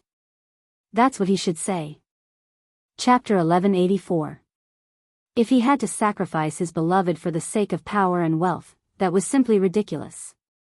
Mu Linfeng was completely enraged. He slammed the table and stood up. How dare you? Take back what you just said. No. Mu Linfeng was even more exasperated. He frowned and spat coldly, I think you've really lost your mind. Bastard, you're simply a bastard. Are you out of your mind? Second uncle is so disappointed in you. Mu Yaja looked up and met his gaze expressionlessly. Haha. I'm sorry to disappoint second uncle. However, I'm also very disappointed in you. You, Mu Linfeng's face turned pale with anger. His facial muscles twitched from excessive anger. The cold glint in his eyes was like a sharp sword that could not wait to pierce through him. Remember this. Now that things have come to this, the Mu group isn't just your blood and sweat. At the same time, it's my blood and sweat. Second uncle will never allow you to trample on my blood and sweat like this. With that, he turned around abruptly and slammed the door as he left. Bang! The sound was earth-shattering. The huge office seemed to be shaking. Mu Yaja slowly shut his eyes and sucked in a deep breath of cold air. Yu Yu suddenly hooked his arm around his shoulder. Daddy, good job. But don't worry, even if you don't have the Mu group, you still have me, Mommy, and Xiao Chen. We're a family, and we'll go through thick and thin together. Mu Yaja scratched the bridge of his nose, but his expression was grave. That's not what I'm worried about. Then what is it? Have you ever thought that even if I hand over the Mu group, will that person really hand over the person? The smile on Yu Yu's face faded, and his eyes turned cold. That person? That means you already have a suspect.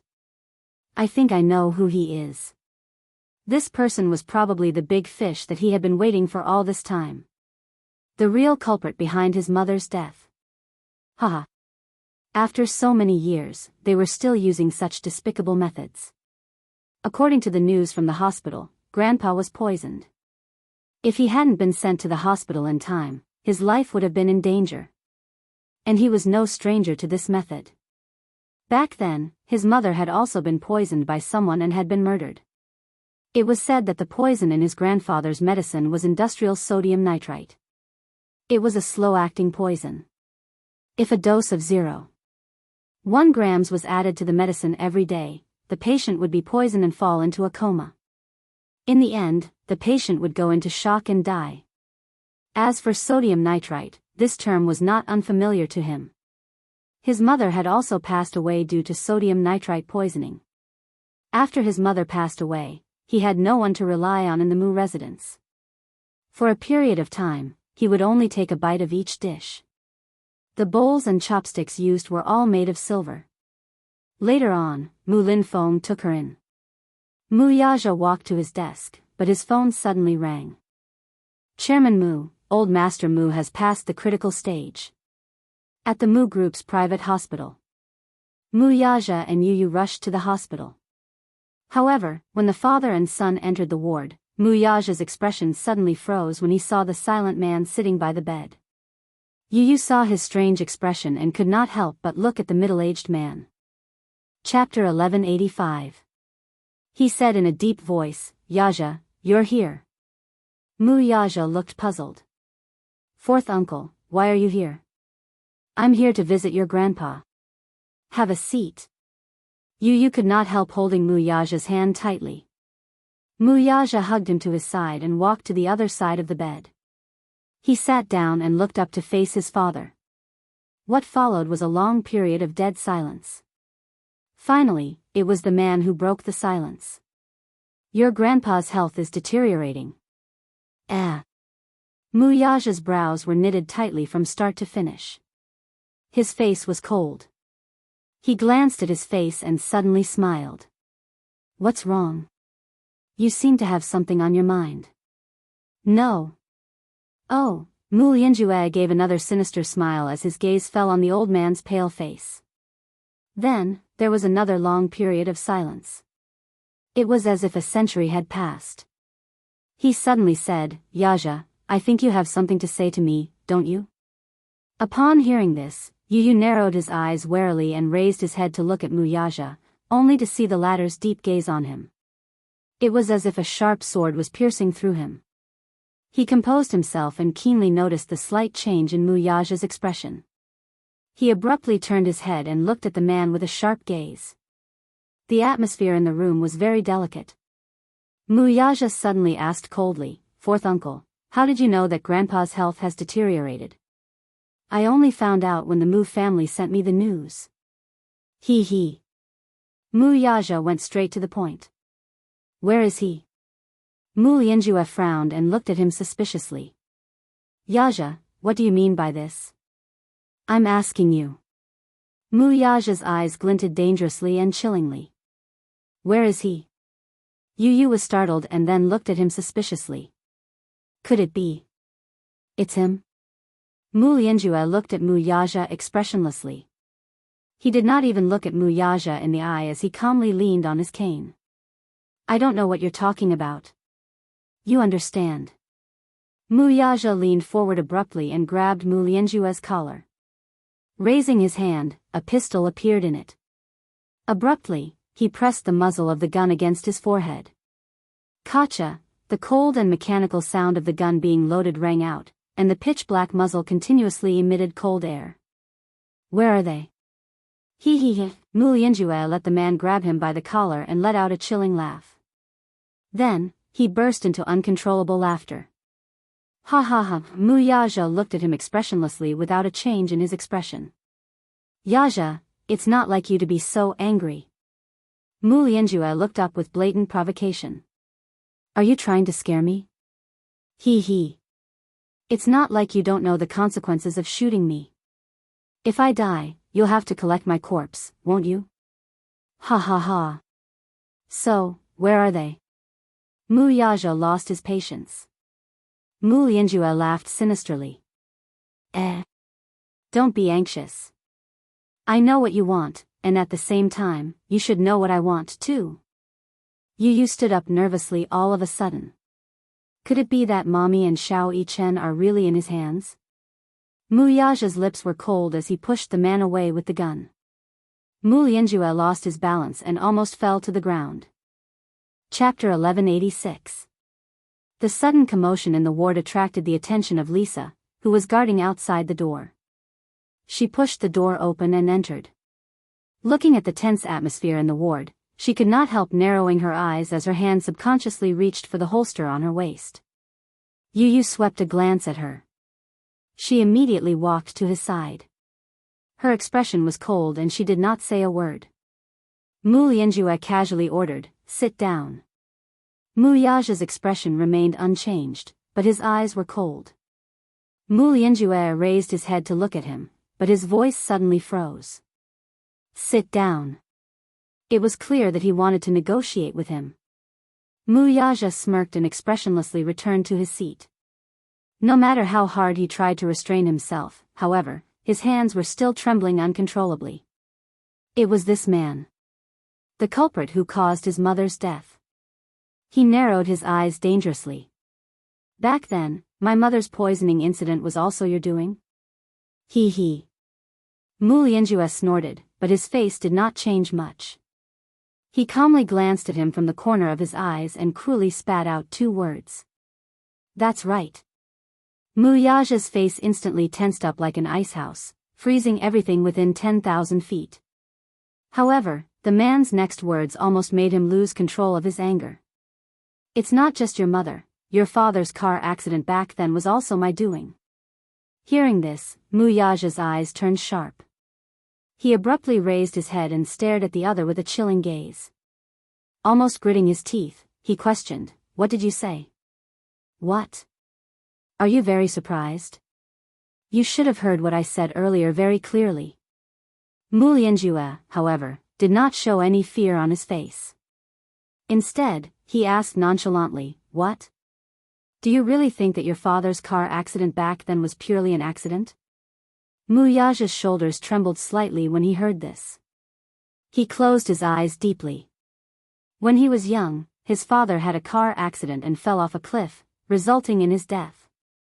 It was not that he did not suspect that this car accident was an accident or a conspiracy. However, there wasn't much evidence. According to the autopsy report, his father was suspected to have been poisoned. His pupils were extremely constricted, and respiratory paralysis was the main cause of his death. He suspected that it was a hallucination caused by excessive drug use, which then led to sudden shock, which led to sudden death. Therefore, the car accident was not the main cause of death. These reports were obtained from his investigations after he became an adult. At that time, he couldn't help but be suspicious. His father did not seem to have a history of taking drugs when he was alive. This car accident was indeed very suspicious and very strange. However, the report stated that it was only a suspicion, and there was not enough evidence to show that it was due to excessive drug use that led to shock.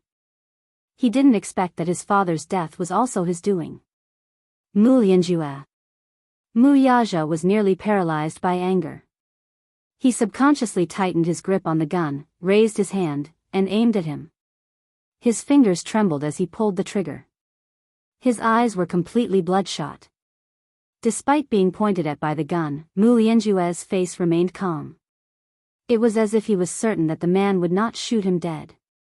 He. You don't have to bluff, I know you won't shoot. Mu Yaja clenched his fists so tightly that his knuckles cracked. His handsome face was ghastly pale. Chapter 1187. Mu Lianjue looked at the unconscious man on the bed with a vicious gaze. If it weren't for him, I wouldn't have to go through all this trouble to pass the Mu family's head position to Mu Liancheng. Shut up. Mu Yaja bellowed. Even the unconscious Mu Xing seemed to be shocked by his anger. His eyelashes twitched violently, but he still showed no signs of waking up. These aren't excuses. He. Excuses? What excuses? Mu Lianjue stood up angrily. His pair of eagle-like eyes glared at him as he pointed at Mu Sheng with a sinister expression. Back then, he personally promised me that I'm the true heir of the Mu family. What happened in the end? What happened in the end? In the end, just because I'm a concubine's son, that old thing actually went back on his word and chose Mu Liancheng as his heir? Why? Is it because Mu Liancheng and Jiang Yishan have a marriage alliance and are relying on the Jiang family's power? Or is it because he's the son of the main wife and has a noble status while I, a concubine's son, deserve to be looked down upon? Mu Lianjue's face burned with fury as he spoke. His voice was thunderous as if it had exploded. In terms of ability and means, how am I inferior to Mu Liancheng? I'm clearly more outstanding than him and more qualified to be his heir. Just because I'm a concubine's son? All the hard work I've put in is being slandered by these 2 words so easily? On what basis? I want to ask you, on what basis? So, you murdered my father. Mu Yaja's emotions gradually calmed down. He quickly calmed down and looked at him coldly. Yes. Mu Lianjue gritted his teeth. His facial muscles trembled due to his excessive anger. Why did you do that? Mu Yaja questioned coldly. My father has always been aloof from worldly affairs. As long as you say the word, he'll give up the family head position. Give up? Mu Lianjue laughed in anger, his eyes cold. Give up? What does he think I am? Does he think I'm a beggar? A beggar? Does he think I'm so pitiful that I need his pity and charity? I don't need him to give it up to me. That's because the Mu family's inheritance rights should belong to me. Mu Yaja was silent. Mu Lianjue suddenly laughed sinisterly. Do you know how it feels? What right does Mu Lianqing have to effortlessly obtain the things that I've used all my strength to fight for? Why is it that the things I value as much as my life are as light as a feather in his eyes? Is he mocking me? Mu Lianjue's heart sank completely as he bellowed, I don't need his charity or pity. He snatched what was mine and still didn't care about it. Isn't this a great humiliation to me? Ha ti. What? Mu tss? What? What sss? What right t est s's s to tst ssssss moos? Mu Lianjue laughed sinisterly. Yaja, if you want to blame someone, don't blame me for being ruthless. It's this muddle-headed old thing's fault. Since he wants to do this, then I'll let him have a taste of the pain of losing the one he loves. Mu Yaja narrowed his eyes dangerously. Chapter 1188. Back then, Mu Lianjue had already been listed as one of his suspects. It was not because of anything else. From the analysis of Mu Wanru's fake DNA report, only Mu Lianjue had the ability to do so.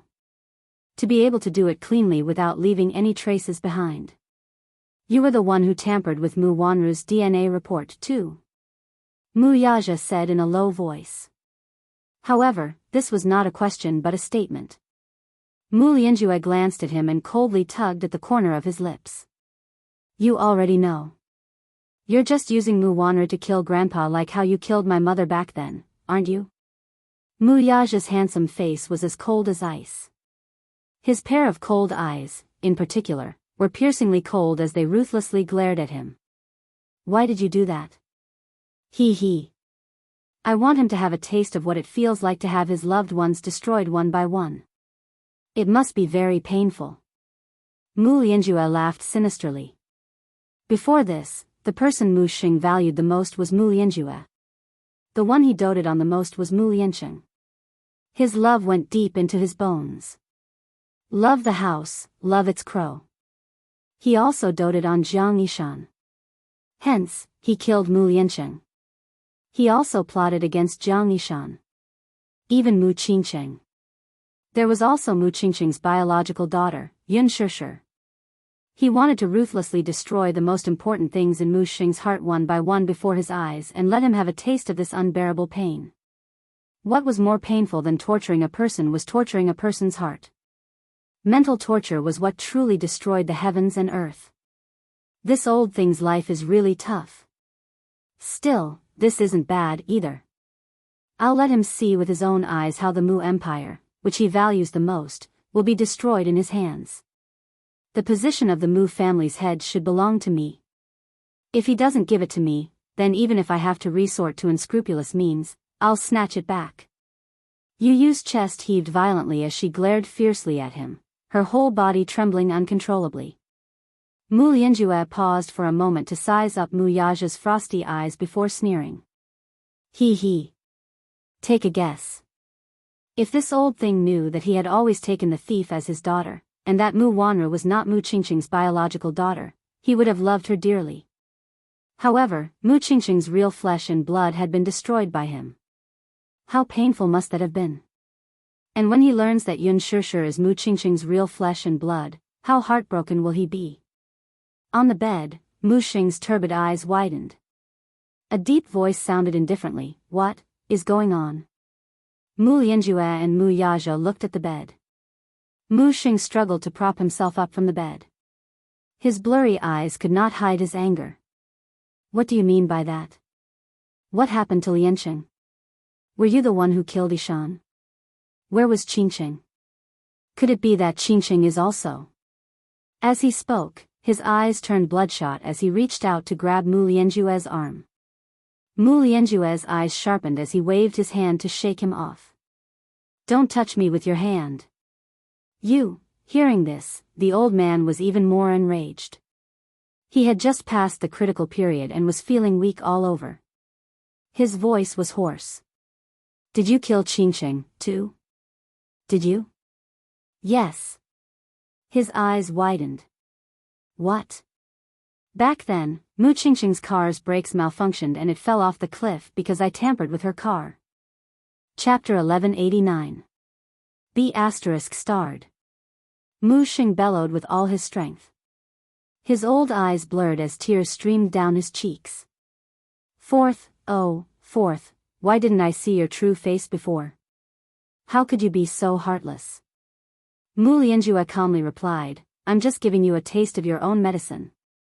His face turned ghastly pale the moment he said that. Have you really forgotten? Have you really forgotten how my mother died so tragically? Mu Lianjue raised his hand and grabbed him by the collar. Have you really forgotten? What tricks did you use back then to destroy my mother's family? Shut up. Mu Sheng was furious. The past surfaced in his mind, but he could not bear to look back on it. What? Why should I shut up? He. Like father, like son, you should have heard of this saying, right? Why don't you look back and see what kind of face you used to have when you're questioning me for being so heartless? Enough. A childish and cold voice interrupted them. Mu Sheng was shocked. Mu Lianjue's face froze as well. Yu raised his head and expressionlessly said, I'm not in the mood to listen to you guys talk about such useless things. After a pause, he slowly stood up and fixed his cold gaze on Mu Lianjue. What exactly do you want for you to let them go? Don't beat around the bush, state your conditions. Mu Lianjue snorted. You have no right to interrupt when the adults are talking. Yi Chen, get out, ordered Mu Sheng. Yu cast him a sidelong glance and ignored him. Mu Sheng was enraged. What? Are you not going to listen to your great-grandfather's words?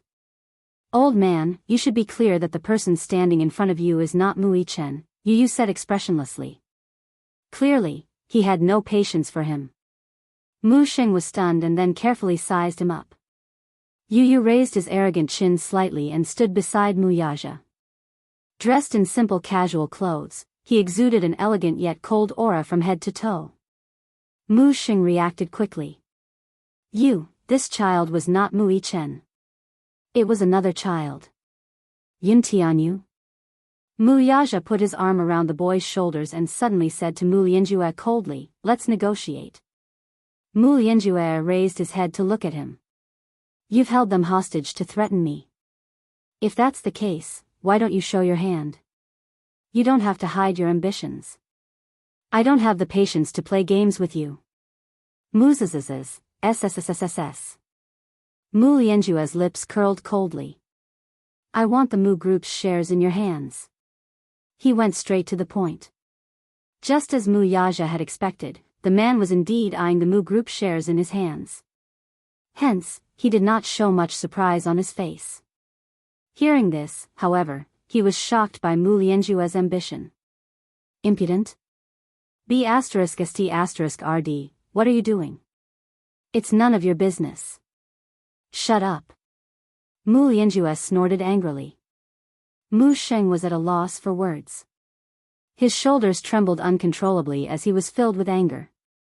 Yu frowned and could not help looking at Mu Yaja. He heard him say without hesitation, okay. Okay? Chapter 1190. Such a frank answer surprised the old man and made him even more suspicious. Okay? He actually agreed so calmly without any hesitation. Was this woman that important to him? Or was there a trap in this? The cunning man could not help raising his guard. Cocking a brow, He clearly did not believe that Muyaja would hand over such an important thing to him so easily. I'm warning you, don't you dare play any tricks with me. Do you think I'm as cunning as fourth uncle? Muyaja sneered and mocked him mercilessly. Mu Lianjue laughed in anger. I'm warning you, if you dare to play any tricks, you can just wait to collect your corpse in the next second. He was not afraid. In this operation, he was already prepared to perish together with the enemy. Now that he had 2 lives in his hands, the pitiful mother and son would instantly turn into 2 cold corpses with a single order from him.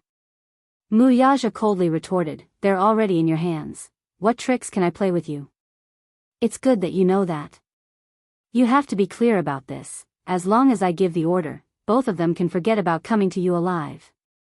But first, I want to confirm that they're still alive. Of course, they're still alive. He snorted. Muyaja's eyes turned cold. I want to see it with my own eyes for this to count. He was silent for a while before calling for his assistant and whispering a few words to her. The assistant went out. Not long after, she walked in again with a phone in her hand. There was already a video call on the phone. In the video, Yun Shishir and Mu Yichen were hugging each other. The temperature in the basement was very cold at night. Hence, Yun Shishir and Mu Yichen hugged each other even tighter. Both of them were injured to varying degrees. Muyaja glanced at the video and saw a man with a scar on his face walking over and reaching out to pat Yun Shishir's face. Yun Shishir woke up with a start. The camera panned in. Yun Shishir's forced calmness and calmness stung Yu Yu's heart. It also stung Muyaja's eyes. Say something to the camera, ordered the scarred man. Yun Shishir bit her lip tightly and did not speak. Say something. Yun Shishir still did not speak and even avoided the camera. Yu Yu's heart ached as if it was being stabbed. The video was not a comparison film, and every frame was fresh. Hence, when Yu Yu saw his mother covered in injuries, he felt suffocated and his breathing became a little irregular. Yun Shishir's injuries seemed to be more serious than his brother's. On top of that, she had been trapped for a day and a night, and hadn't had enough food and water. Her complexion was extremely unsightly, especially her lips, which were dry and cracked like the cracked earth after a long drought. Did you see it clearly? Mu Lianjue snorted and got someone to take down the video. Muyaja looked up, the coldness in his eyes turning colder. She's seriously injured. Yes. She's restless and stubborn, so I got someone to teach her a lesson. He then snorted. When are you letting her go? Of course, we'll let her go after you sign your name on the document and the contract takes effect. Impossible. Muyaja coldly asked, will you really let her go after I sign my name? Why? You don't believe me? Muyaja negotiated with him. Let her go first. Impossible. Mu Lianjue naturally disagreed. Chapter 1191. Yun Shishir and Mu Yichen were 2 bargaining chips, neither could be left out. Muyaja's eyes flashed with anger. If we don't wait for the document to take effect, it'll take at least 3 days. 3 days. They're so seriously injured, we can't let you drag it out for another 3 days. Thus, the situation came to a standstill. Yu Yu frowned slightly and suddenly raised his voice. How about this? We'll each take a step back. You let one of them go first, and after the document is signed, you let the other one go. How about that?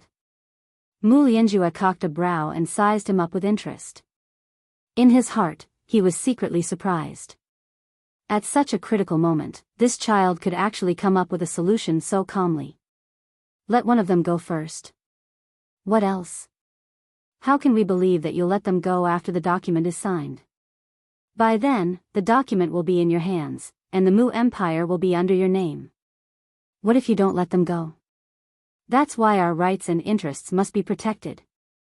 At the very least, we need to see your sincerity before we talk about anything else. Yu Yu said calmly. At this moment, he was calm and steady like a mature and wise negotiator, advancing step by step. Hearing this, Mu Lianjue could not help but reevaluate this child in front of him. This child seemed to be a little different. For him to be able to think of this, it seemed that he had underestimated him earlier. It's not impossible for me to let one of them go first. Mu Lianjue pondered for a moment. Yu Yu stared at him nervously. Then, he heard him say casually, however, there must be an exchange. Mu Yaja cocked a brow. What kind of exchange? Use him in exchange for Yun Shishir. This is fine. He pointed at Yun Tianyu and said in a low voice. Yun Tianyu, fine. Mu Yaja, no. The father and son spoke at the same time, but their attitudes were completely different. The two men looked at each other, and Mu Yaja bellowed, "Are you crazy?" Yun Tianyu frowned. What? I won't allow it. Mu Yaja said coldly, but his tone didn't allow anyone to object. What kind of father would personally send his child into the tiger's den? He couldn't just watch as Yu Yu put herself in danger. It was impossible to make an exchange. Use him in exchange for Yun Shishir. After the signing of the documents, release another one. Once the document comes into effect, I will release both children. What do you think? Mu Lianjue's lips curled into a confident smile. Mu Yaja's expression was frosty. Before he could open his mouth, he heard the other say nonchalantly, "If you don't agree, then there's no need for further discussion." "I agree," he answered. Mu Yaja was furious. "Shut up. I won't allow that." Yu Yu's face stiffened. She could see the anger on his face. Mu Lianjue merely smiled. "I'm very busy and have something on, so I'll take my leave first. Let me know your answer when you have the results." With that, he slowly stood up.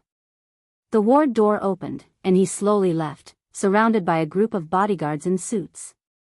Mu Yaja stood up abruptly and walked to the window. Even though he tried to restrain himself, he still could not suppress his anger and punched the window. Slash, a sound was heard. A few snowflake-like cracks immediately appeared on the window. Mu Xing leaned against the bed, his hawk-like eyes sharp. "Aja, what exactly happened? Tell me." Mu Yaja turned around abruptly. His slightly messy black hair covered his pair of sharp eyes. Chapter 1192. Just focus on recuperating. You don't have to worry about anything else. With that, he turned around, carried Yu Yu in his arms, and left. Mu Xing lay limp on the bed as if he had lost all his strength. His face was sickly pale and lifeless. In the car, Yu Yu turned his head to look at the passing scenery outside the window. Suddenly, his childish voice said in a low voice, "Daddy, if you want to talk about the hostage exchange, then shut up. Don't mention it." Yu Yu, however, said, "Mommy is seriously injured. I can't watch her continue to suffer. I want to ensure her safety first, so it's not a bad idea to exchange the hostage with Mu Lianjue." At a red light at a crossroad, Mu Yaja stepped on the brakes, and the car came to a steady stop. He turned around and stared at him. "Yu Yu, don't overestimate yourself. I admit that you're smart, but no matter how smart you are, you're still a weak child. I can't lose your mommy, and similarly, I can't lose you and Mu Yichen. Yes, I understand. You're worried that my life will be in danger. Mommy's injuries are so serious, though. Can you really watch? No. Don't say any more." Mu Yaja clenched his fists tightly. "I can't lose anyone. Me, too." Yu Yu frowned, feeling a little agitated. "Daddy, I'm the same as you, I can't lose anyone. You, Mommy, Xiaoyi Chen, and I can't lose anyone." After a pause, he suddenly closed his eyes and gently placed his small hand on Mu Yaja's.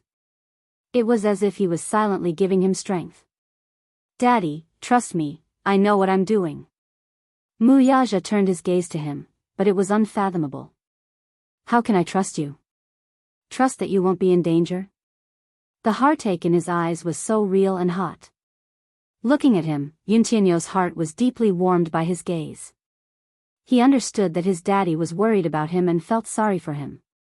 But now, apart from this, we are all helpless in the current situation, aren't we? However, this is not a reason for you to take the risk.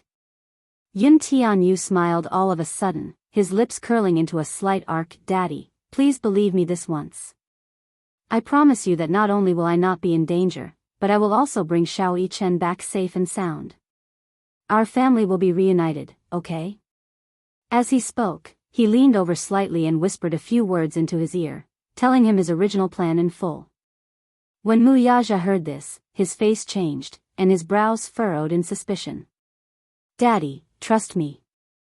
I won't let you down. Yu said seriously. Mu Yaja held his breath for a moment and then closed his eyes deeply. Then, he suddenly opened them and said in a deep voice, okay. However, you must ensure your own safety. Yes. It's a deal. Dawn. Footsteps could be heard in the dark and damp basement. Yun Shishir opened her eyes in a daze. In her blurry vision, she saw a few well-trained soldiers standing in front of the cell. They were armed to the teeth with guns in their hands. What are you doing? Yun Shishir was frightened, but she pretended to be calm on the outside. She could not help hugging Mu Yichen tighter. Under her tight embrace, Mu Yichen inevitably felt some shortness of breath and woke up. When he opened his eyes and saw the scene before him, he could not help but be secretly alarmed and alert. Chapter 1193. Yun Shishir, come with us. One of the men said as he opened the door to the cell. The moment the door opened, everyone raised the guns in their hands and aimed them at Mu Yichen. They loaded their guns and prepared for battle. Yun Shishir was shocked. She leaned forward to block Mu Yichen and said fearfully, You. What are you going to do to him? As long as you obey our orders obediently, we won't do anything to him. What do you want me to do? The man's cold and mechanical voice sounded again. Come with us. Stop talking nonsense and obey us obediently. Yun Shishir's body trembled slightly. Then, she stood up slowly and looked at them warily. Hurry up, move faster. Don't waste time. The man shouted angrily again. Yun Shishir took a deep breath and suppressed the uneasiness and nervousness in her heart. She walked towards them. Mu Yichen stood up abruptly, hugged her, and scanned the room coldly. What are you doing? What are you trying to do by asking Mommy to go with you? The man said angrily, Stop talking nonsense. This has nothing to do with you. Move aside and don't get in our way. Mu Yichen hugged Yun Shishir nervously. Mommy, don't go with them. No matter what, I want to be with you and protect you. Don't worry. Your mommy will be fine. Don't worry. No. Mu Yichen did not believe them. He hugged Yun Shishir even harder. My mommy will not go with you. Kid, don't refuse a toast only to be forced to drink a forfeit. Let go. I won't let go. Mu Yichen was not afraid of their threats. He said to Yun Shishir, Mommy, don't be afraid. I'll be by your side. The man was furious. He rushed into the cell and raised his gun to smash him. Mu Yichen was about to retaliate when Yun Shishir stopped him. She screamed, Don't touch him. Stop. The man stopped moving. Yun Shishir turned around and gently caressed Mu Yichen's face. She smiled and said, Xiao Yichen, don't worry, okay? Mommy will be fine. You stay here and wait for Mommy to come back, okay? Mommy. I'm scared, don't leave me. They won't do anything to me. If they want my life, they have plenty of chances. So, Mommy will come back in one piece. Be good and wait for Mommy here, okay? Mu Yichen was stunned for a moment before he nodded blankly. The cell door was locked again. Mu Yichen watched as Yun Shishir was taken away, and worry appeared on his face. When she left the underground warehouse, she was blindfolded and her mouth was sealed. She could not make a sound. His hands were cuffed and he couldn't move. Go. The person behind her pushed her, and she stumbled forward a few steps before she was carried into the car. She didn't know how long they had been driving. She counted in her heart for a long time. After about half an hour, the car stopped. Then, there was a long period of silence. There was no movement in the car, and it made her heart palpitate. Her breathing gradually quickened. The car door suddenly opened. "Get out." She immediately became nervous. "What are you doing? What are you doing?" The man scolded, "Shut up and stop talking nonsense. Get out of the car." Yin Shusher was pushed out of the car. The man behind her continued to push her from time to time. However, she couldn't see the road clearly and tripped on a rock, almost falling. Chapter 1194. Having been trapped in a confined space for a long time, it was dark, damp, and dark. Her eyes had not been exposed to sunlight for a long time, so she was not used to it. She opened her eyes and took some time to adjust before her vision became clear again. However, the scene in front of her surprised her.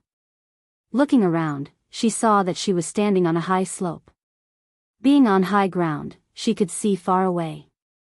Not far away, a row of military vehicles was parked. However, what attracted her attention was Muyaja, who was standing tall among the crowd. Beside him was Yin Tianyu. "Yu?" Yin Shusher was shocked. She subconsciously wanted to call out to him, but her mouth was sealed, so she could not make a sound. Hence, she leaned forward and ran toward them subconsciously. Behind her, a fully armed man walked forward and grabbed her. "Don't move," he said sternly. "Stand still." The next second, the cold muzzle of a gun was pressed against her temple. Yin Shusher was stunned and did not dare to move. Her eyes were filled with tears as she looked at Muyaja and Yu. Muyaja looked at her and gave her a resolute look, as if he was comforting her silently. Yu saw Yin Shusher, who was standing on the high slope. She was surrounded by a group of fully armed soldiers. Her eyes were brimming with tears, and she looked lonely and helpless. "Mommy, don't be afraid," Yu said this in his heart and then looked at Muyaja. The father and son silently exchanged glances.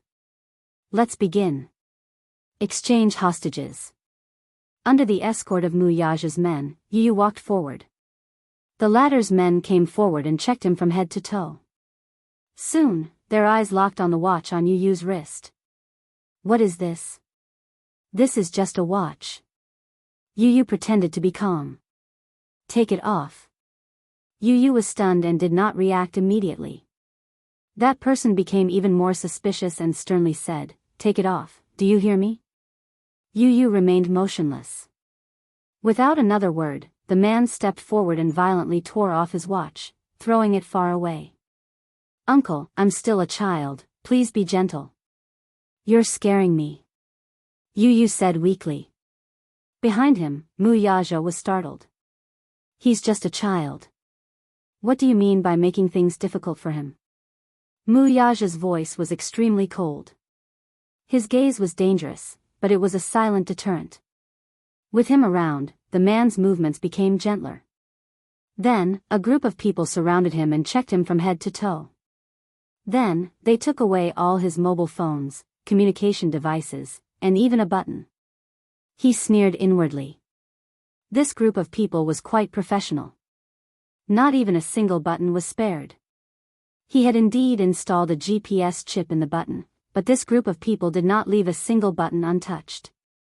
"Uncle, will you only be satisfied after taking off all my clothes?" Yu asked softly and blinked innocently.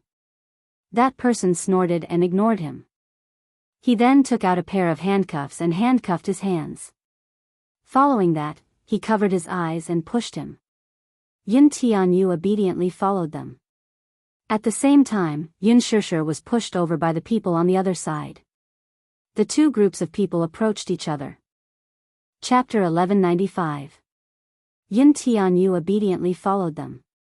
At the same time, Yin Shusher was being pushed over by those people. The two groups of people approached each other. Yin Shusher was startled to see Yin Tianyu being held hostage as they walked over. She was a little surprised, and a trace of panic flashed across her eyes. She stared unblinkingly at Yun Tianyu. Seeing that he was being pushed in their direction, she became increasingly nervous. What were they trying to do? Why were those people handcuffing Yu and blindfolding him? Yin Shishir had an ominous feeling in her heart. She widened her eyes and struggled to run toward him, but she was stopped and pulled back to her original position. What were they doing? She wanted to cry out in alarm, but in the end, she could only utter a few scattered words when the words reached her mouth. Woo woo, woo woo. Yun Shishir tried her best to speak, but her mouth was sealed, so she could not utter a complete and coherent sentence. The man beside her pushed her shoulder and bellowed, "Stay still and don't move. Walk forward." Woo woo. Yun Shishir refused to comply. She did not know what they were trying to do. Why were they handcuffing Yu? Why were they blindfolding him? Could it be, were they exchanging hostages? This thought flashed across Yun Shishir's mind. She suddenly stopped in her tracks and refused to move. However, the people behind her pushed her hard, and she stubbornly refused to move. She could not exchange hostages. Absolutely not. She could not let Yu be exchanged with her. Yu was still so young and weak. How could he withstand such hellish torture? Who was the one who requested this?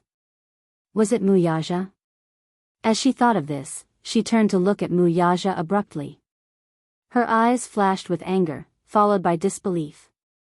Why did he do this? Why did he push Yu into this abyss of suffering? What was he thinking? Walk forward and don't stop. Go. The person behind her continued to push her. However, Yun Shishir clenched her teeth tightly. Tears gushed out in an instant. She refused to move forward. No matter how hard they pushed her, she refused to obey. Yu turned his head in the direction of the sound. His hearing was very sharp, so he immediately heard the sound of body contact coming from Yun Shishir's direction. Don't touch her. Yin Tianyu suddenly shouted. Yun Shishir was stunned, but Yu said slowly, "Mommy, do as they say. Go back to Daddy and you'll be safe." What did he mean? What about him? Where was Xiao Yichen? Yin Shishir's thoughts were in a mess for a moment. There were too many things she didn't understand. She did not know what Yun Tianyu and Muyaja were thinking. She only knew that since she had implicated Xiao Yichen, she could not implicate Yu as well. Hence, even though Yu said so, she could not move her feet. "Mommy, listen to me, okay?" Yu's eyes were covered. He could only turn toward her based on the sound of her voice. His lips curled into a smile, but his expression was calm and elegant. "Mommy, don't worry about me. I'll be fine. Trust me now. Just this once, okay?" "No. No." Yun Shishir shook her head with all her might as tears streamed down her face. No mother would stand by and watch her child put in danger. She would not do that, all the more. Yun Tianyu knew very well that with his mother's stubborn character, she would not listen to him. Chapter 1196. Yu had a sense of propriety. He would not allow himself to take risks if he was not fully confident. However, Yun Shishir did not know much about him. Her impression of him was that he was obedient, sensible, and innocent. She did not know if he had such capabilities. Hence, she would not watch him take risks. Hence, he said, "Hold on. I want to talk to my mommy."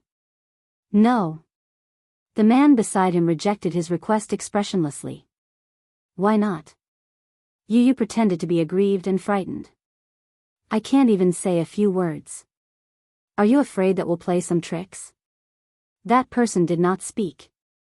Yu sneered. "A weak woman and a 7-year-old child. Moreover, you have so many men. How can we not be careful when we're right under your noses?" That person was silent for a moment. He turned around and discussed with the leader. Then, he turned around and agreed. "You have 1 minute." "Okay." That person brought Yu to Yun Shishir. Yun Shishir rushed to his side and squatted down. She raised her hands, wanting to hug him, but she could not do so because her hands were handcuffed. Hence, she could only hold his hands tightly. Woo woo, mommy, mommy, Yu raised his handcuffed hands and caressed her blood-stained face. His heart ached as he wiped away the tears at the corner of her eyes. His fingertips brushed across her cheeks and carefully wiped away the bloodstains. Does it hurt? The heartache in his eyes could not be hidden. Yu's eyes were a little wet. He was a patient person and rarely shed tears. However, when he saw the shocking injuries on Yunshusher's body, he could not stop his tears from welling up. D****. Why did she have so many injuries? Yun Tianyo's heart was in excruciating pain, as if it was being pierced by needles. When Yunshusher heard this, she shook her head as though she wanted to tell him that she wasn't in pain, not at all. Yun Tianyu did not know whether to laugh or cry. He smiled helplessly. How could it not hurt? Mommy is a liar.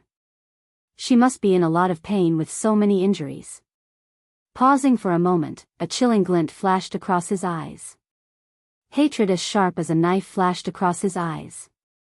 No matter who it was. He would definitely make his mommy pay for the injuries on her body 1,000 times over. His mommy, whom he had always taken good care of, was now in such a sorry state. Yu could not wait to hack Mu Lianjue into 1,000 pieces. Even death by 1,000 cuts would not be enough to appease his hatred. Yu held her face with her small hands and gently kissed away the tears at the corner of her eyes. Then, she affectionately kissed her forehead. A charming and elegant smile suddenly appeared on her face. Mommy, trust me, wait for me. I'll bring Xiao Yichen home safely. Recuperate well and wait for us to come back. Yunshusher suddenly panicked. She desperately shook her head and held Yu's hand tightly, refusing to let go no matter what. She wished that time would stop at this moment. Don't separate. Don't separate from him. Time's up. The two were forced to separate. Yunshusher struggled with all her might. The man beside her frowned, stepped forward, raised his arm, and gave her a hard chop on the back of her neck. Ugh, Yunshusher's vision turned black. She only felt the world spinning before she lost consciousness and her body went limp. Chapter 1197. Just as Mu Yaja reached out, Yunshusher fell limply into his arms. Her body was as light as a feather. She was frighteningly thin. Moreover, she was covered in blood and bruises. The hideous bloodstains stung his eyes at once. He pulled her into his arms and hugged her tightly. In his heart, he felt as if he had regained what he had lost. He almost thought that he was going to lose her. Now that she was in his arms, her petite body was not enough to occupy his entire heart, yet it felt so real. Mu Yaja hugged her tightly with heartache. When he looked up, he saw that Yun Tianyu had already been pushed into the car. The car door was closed, and he seemed to be cut off from the world. His brows furrowed slightly as he ordered, "Let's go back." "Yes, boss." Minyu opened the car door, and Mu Yaja carried Yunshusher into the car. The car sped off. The two cars drove in opposite directions and gradually drifted away. In an underground warehouse. The shutter door slowly opened. Mu Yichen stood up abruptly and looked nervously at the door. However, Yunshusher was not there. Instead, there was a figure that surprised him. Yu. Go in. That person pushed him hard. Yun Tianyu staggered into the warehouse. The moment he stepped in, he could feel the cold and gloomy air in the warehouse. The door closed and the blindfold was removed from his eyes. The musty smell and the faint smell of blood assaulted his nostrils. He could not help frowning in disgust. After adjusting to the dim environment, he looked around and his gaze landed on Mu Yichen in the cell. "Brother," just as he called out softly, the man behind him kicked him in the back. Yu was caught off guard and lost his balance, causing him to fall to the ground. Mu Yichen bellowed angrily, "What are you doing? Don't touch him." B****, shut up. That person shouted and coldly glanced at Yu. He said indifferently, stand up. Don't be so rough with a child. Are you a man? Yu snorted and stood up. That person raised his eyebrows. Although this child was young, he actually had a way with words, just like a little adult. He smiled contemptuously and was about to push him when Yu said coldly, "Don't touch me. Brat, you better know your place. I can walk by myself." Yu glared at him coldly and interrupted him. Then, she locked herself up without any resistance. She was surprisingly obedient. Mu Yichen grabbed onto the bars and saw Yu step into the cell. Mu Yichen anxiously walked towards him, but his legs were chained up. No matter how hard he tried, he couldn't get close to him. Yu shushed him and gave him a look. With the tacit understanding between brothers, Mu Yichen understood the meaning in his eyes and obediently kept his mouth shut. Soon, Yu's legs and hands were shackled. He and Mu Yichen were separated from each other. They then retreated, leaving only a few soldiers to keep watch. In Mu Lianjue's eyes, 2 7-year-old children were much easier to control than an adult. Children were innocent and timid. They would be much more obedient after a little scare. That was what he thought. The sky soon turned dark. After a long period of concentration, the few soldiers who stayed behind to keep watch gradually felt sleepy. Chapter 1198. Even though they were well-trained soldiers, they were still made of flesh and blood after all. They were not machines made of steel. Hence, they would feel tired. In addition, watching over the 2 children was an extremely boring task in their eyes. How big of a commotion could the children cause? Hence, they let down their guard a little and walked to the door in 2s and 3s. Each of them had a cigarette and started chatting. Yu and Mu Yichen looked at each other.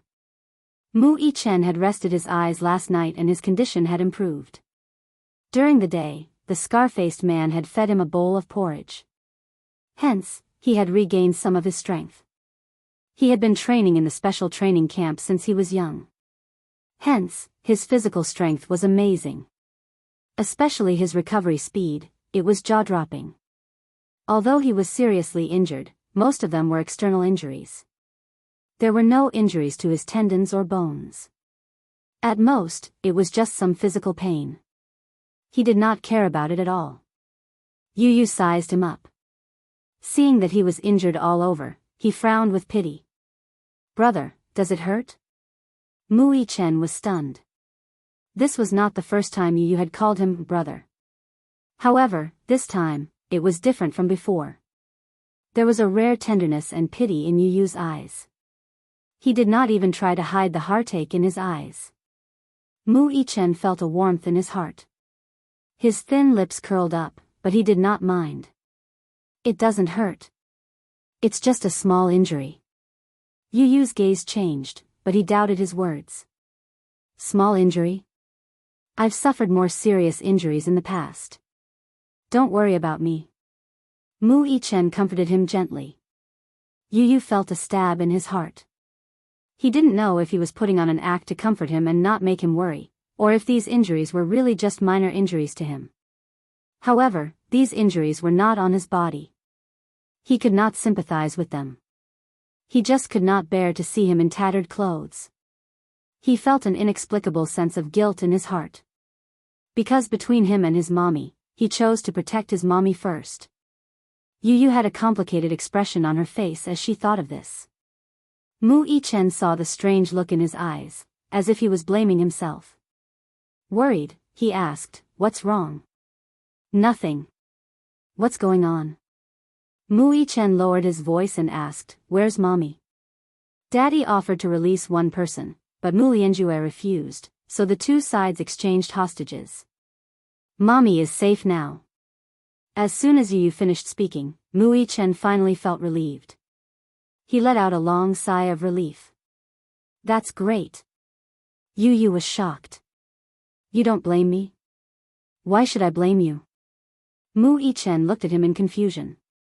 Yu hesitated for a moment and said guiltily, "Because I could have exchanged hostages with you and had the chance to protect you, but I chose to exchange hostages with mommy to protect her first. What you did was right." Mu Yichen interrupted him in a low voice. Yu Yu's eyes widened in surprise at his firm tone. Mommy's injuries are more serious than mine. So, you didn't make the wrong choice. If it were me, I would have done the same. At this moment, the two brothers were of the same mind. Yu Yu was stunned for a moment before he smiled cheerfully. How could he forget that Mu Yichen, this older brother of his, had always been a very responsible person. In his heart, protecting his mommy was probably his number one priority. Chapter 1199. Hearing this, Mu Yichen's heart warmed. It was as if countless streams of warmth had gushed into his body, causing his originally cold body to warm up. He tilted his head, seemingly trying to scare him. Aren't you afraid? Yu Yu turned around. His eyes were calm and steady as he said slowly, "You're kidding." His words, however, revealed the leisurely and elegant posture of a king, calm and unhurried. For some reason, even though he had such a young and tender face, his every frown and smile gave off a feeling that he was surrounded by mountains and surrounded by stars. What should we do now? Yu Yu lowered his gaze silently. He leaned back slowly and said casually, "Wait. In the hospital." Yin Shishir woke up with a start from a nightmare and sat up abruptly on the hospital bed, only to see a snow-white world. The unique smell of disinfectant in the hospital was pungent. The windows were slightly open, and the curtains were fluttering. The night breeze blew in through the window, and she shivered unconsciously. She felt a chill and shivered slightly. Before she could move, a coat was draped over her shoulders. Above her head, she heard Mu Yaja's voice. She turned her head abruptly, only to see Mu Yaja sitting on the edge of the bed. His gentle gaze fell on her as he adjusted her clothes with heartache. "Be careful not to catch a cold." As soon as he said that, Yun Shishir grabbed his slender fingers tightly. Her bloodshot eyes stared at him fiercely. "Where's Yu Yu? Where is he?" Mu Yaja looked at her calmly but did not answer. Yun Shishir gripped his hand even harder. Her grip was so strong that it almost hurt him. "Answer me. Tell me. Where's Yu Yu? Where is he?" Mu Yaja held her shoulders and helped her lie down. "You're seriously injured. Don't talk too much. Lie down and rest." Yin Shishir abruptly flung his hand away, and a trace of icy coldness appeared on her face. "Why do you always avoid answering my questions? Let me ask you, where is Yu Yu?" She asked word by word. Every word was practically squeezed out from the roots of her teeth. Her pair of eyes became even more unreasonably red. Mu Yaja frowned but remained silent. "Why aren't you talking?" Yin Shishir paused for a moment. Her throat moved, and her voice was hoarse and trembling. "Don't tell me you really let him exchange with me and become a hostage?" Mu Yaja replied indifferently. "Why? Why are you doing this?" Yin Shishir screamed, "Mu Yaja, how can you be so cruel?" He was still a child, only 7 years old. How could you bear to let him be a hostage? Do you know how dangerous this is? She was agitated and anxious. Her pale face had green veins popping out. Her skin was so pale that even the blood capillaries could be seen clearly. She was extremely haggard. Mu Yaja looked at her deeply. Suddenly, he said in a deep voice, "I know." "You know? If you know, why did you still do this? Are you crazy? Are you crazy?" She questioned him crazily at the top of her lungs. His sullen face made her even angrier. She grabbed a pillow from the side and threw it at him. "How can you be like this? I hate you, I hate you." Her movements were so intense that the wound on her waist that had just been stitched up split open, and dark red blood seeped out of it. Her body was injured to varying degrees. Chapter 1200. Among them, there was a deep wound on her waist that required 5 stitches. There was a wound on her ankle that required 4 stitches. There were bruises all over her body and her shoulder was dislocated. But now, she seemed to have gone crazy, as if she couldn't feel the pain in her body at all. Mu Yaja suddenly stopped her. Don't move. Your wound has just been stitched up. Get lost. Don't touch me. She cut him off with a roar and pushed him away violently. She almost used all her strength. Muyaja lost his balance after being pushed by her and fell onto the wall. How can you be so cruel as to take you as a hostage? You're so cruel. If you want to take her as a hostage, why don't you go? Why don't you go? Muyaja, how can you be so cruel? Why did I meet you?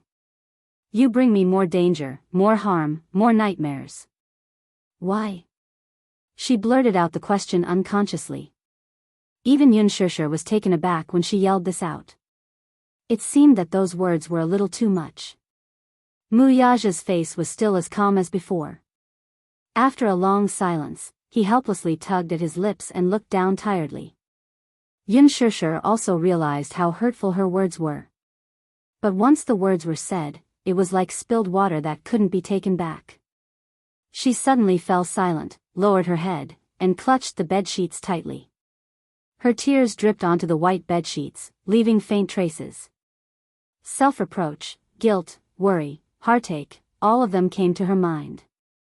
She was overwhelmed with a myriad of emotions, like a tidal wave that wanted to engulf her. She didn't mean to hurt him with those words. But she couldn't understand. She really couldn't understand why he had to sacrifice the 2 children to protect her. The nurse had just entered the ward with 2 packets of medicine when she saw the blood seeping out of the bandage on her waist. She frowned. What happened? Why did the wound split open? She hurried forward, wanting to change her bandage. Just as she touched her, Yunshusher avoided her and didn't let her touch her. The nurse frowned. It was a little tricky. However, he heard Muyaja say, "Get out." Chairman Mu?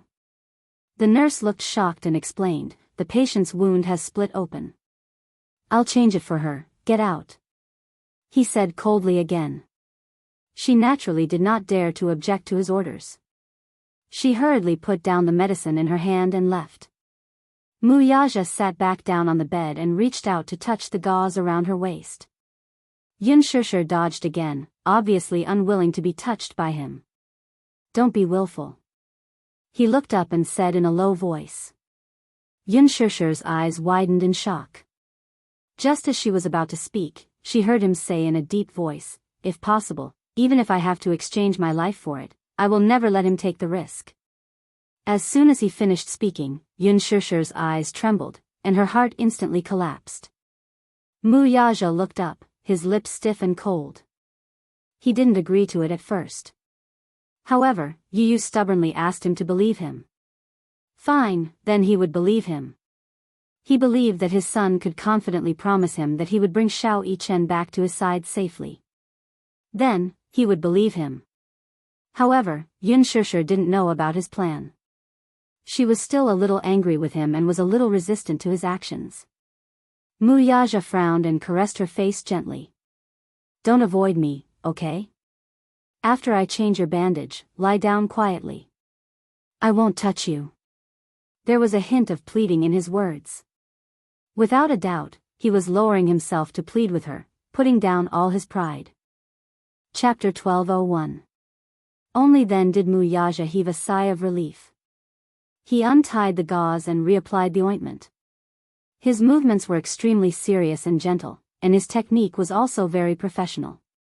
A trace of cold touch came from the wound, and she couldn't help but shudder a little. Does it hurt? He looked up nervously. Yunshusher pursed her lips and remained silent. Muyaja continued his actions. After he was done bandaging her wound, he stood up and turned around. She abruptly reached out and anxiously wrapped her arms around his waist. Muyaja's body froze as his expression froze. Don't go, she was afraid, really afraid. Muyaja, don't go. I didn't mean to hurt you, she choked on her sobs and her voice broke. She hugged him even tighter. Don't go, her helpless appearance was like a small boat drifting on the sea, bobbing up and down, panicking in the storm. Muyaja sat back on the bed and hugged her. His big palm gently stroked her trembling back and said in a deep voice, "They'll be fine. Don't be afraid. I won't let anything happen to them. Really? She was skeptical, but her face was still uneasy. Yes. Sure, me, you, Xiaoi Chen, and you. 4 of us. Not one less. Mu Yaja hugged her tighter. Yun Shisher pursed her lips and held back her tears and uneasiness. She hugged his waist and buried her face in his chest, but she could no longer suppress the fear in her heart. Her hot tears burned his skin in an instant. Mu Yaja's heart felt like it was being stabbed by a knife. He lowered his head and kissed her forehead heavily. Don't be afraid. Suddenly, footsteps came from the door. Yun Shisher was startled. She looked up and saw Mu Xing walking in with the help of a nurse. The old man suddenly aged a lot overnight. His white hair grew and the wrinkles on his face deepened. He walked into the ward, stopped by the bed, and looked at her. Previously, when he found out that he had always regarded the thief as his daughter, and that Mu Wanru was not Mu Qingqing's real flesh and blood, Yun Shisher, whom he had always hated, was actually Mu Qingqing's real daughter. Mu Xing was stunned for a long time when he learned the truth. He still could not accept it. In that case, Yun Shisher, whom he had always regarded as an invader and an unclean woman, was the child he had been searching for more than 10 years? And Mu Wanru was just an impostor who stole her identity. This fact was too much of a blow for him to accept. That day, when they were strolling in Xiangdi, he was so angry that he didn't even have time to see Yun Shisher's face clearly. In his anger, he actually attacked her. When he thought of this, anger, doubt, regret, self-blame, pain, all of these emotions welled up in his heart. I wonder what it feels like. As soon as Yun Shisher saw him, she couldn't calm down. Her face darkened as she asked coldly, "What are you doing here?" Mu Xing choked for a moment. He was silent for a while. His face was no longer as fierce as before, and there was a hint of fragility in his aged voice. "I'm here to see you," his tone was careful. He looked at her. There was no need to hide the remorse and self-blame in his eyes. Mu Xing sized up Yun Shisher's delicate features. The more he looked, the more he could see Mu Qingqing's shadow on her face. Alike. They were really alike. Chapter 1202. At this moment, he was even more convinced that Yun Shisher was Mu Qingqing's real flesh and blood. As for him, for more than a decade, he had actually acknowledged the thief as his daughter. The person whom he had cherished so dearly was actually an impostor. At this thought, he felt extremely guilty and remorseful. More than that, he flew into a rage out of humiliation. He had almost ruined her. Ruined Mu Qingqing's daughter? His heart was in agony. "Your name is Yun Shisher, right?" His voice trembled. "All these years, Grandpa has been looking for you all over the world, but I didn't expect you to. Shut up." Yun Shisher fumed. "You're not allowed to call me by my name. You have no right to call me by my name." The old man's face froze in shock and pain. His mouth trembled uncontrollably as his face turned pale. Shisher, don't be agitated. You're injured now, don't talk anymore. Shut up, don't call me by my name." Yun Shisher's face hurt as she raged. "You have no right to call me by my name. Mu Xing, are you feeling smug now? Are you satisfied now? Isn't it all thanks to you that I'm in this state?" Her cold and indifferent words were no doubt a sharp blade stabbing him. Hearing this, the pain in his heart intensified. His eyes stung, but he had nothing to say. Yes, if he had not been muddle-headed back then, he would not have caused her to suffer so much. It was understandable for her to blame, resent, and hate him. However, this was not what he wanted. He did not expect that he would end up in this state because of a moment of foolishness. He hurriedly consoled her. Okay. Grandpa won't call you by your name. Let's talk about this after you've recovered, okay?" Yun Shisher's face turned cold as she squeezed out a few words through gritted teeth. "You're not my grandpa." The old man was stunned as if he had been struck by lightning. Yun Shisher added, "Mu Xing, do you know? When my mother talks about you, she only says that you're a cruel executioner who destroyed her life. You're not my grandpa, and I won't acknowledge you. Give up. Mu Xing's blow was even more severe. He staggered a few steps backward, his heart aching terribly. He trembled as he clutched his chest, his eyes revealing the pain of being hurt. Sure, listen to Grandpa's explanation, okay? Grandpa was wrong, Grandpa was really wrong. From now on, Grandpa will make it up to you and make up for the sins that Grandpa committed. Don't be angry with Grandpa, and don't say such cruel words, okay? The old master was an old man. When he was young, he was resolute and decisive. He was an iron-blooded man who stood at a high position. But now, he was humbly lowering himself to beg for her forgiveness. After knowing the truth, he was tormented by self-blame and guilt. Yin Shishir's heartless words were undoubtedly rubbing salt on his wound, making it even harder for him to bear. Yin Shishir sneered, "What? Don't you think it's too late to realize your mistake now? If it weren't for you, my mother wouldn't have left me. My brother won't leave me either. You're the one who harmed me and ruined my family. You're a murderer, a cruel executioner. Get lost, I don't want to see you. Get lost." She chased him away. Mu Xing's body froze on the spot, unwilling to leave. He had yet to take a good look at her. She was injured. He heard that she was covered in blood when she was brought back. Chapter 12:03. His heart ached when he heard that, and he wanted to see how badly she was hurt. Now, she was like a hedgehog with all her quills standing up, refusing to let him get close to her. His lips trembled as he choked on his sobs. Yin Shishir's words were heartless and cold. She did not give him any face or a way out of this embarrassing situation. Still, he stubbornly refused to leave. He looked at her with bloodshot eyes. She said, "You're not my grandpa, and I won't acknowledge you. Give up." She continued, "You're the one who ruined my family. You're a murderer, a cruel executioner. Get lost, I don't want to see you." She kept saying that she did not want to see him and wanted to chase him away. Even though his face was being trampled on, he thickened his old face and refused to leave. He wanted to take advantage of his limited time to see her more. When he heard that she was seriously injured, he was so worried that he did not care that he could not stand for long periods of time. He rushed to her ward to take a good look at her. However, before he could say anything, she said that she did not want to see him. His heart ached as if it was being stabbed by a knife.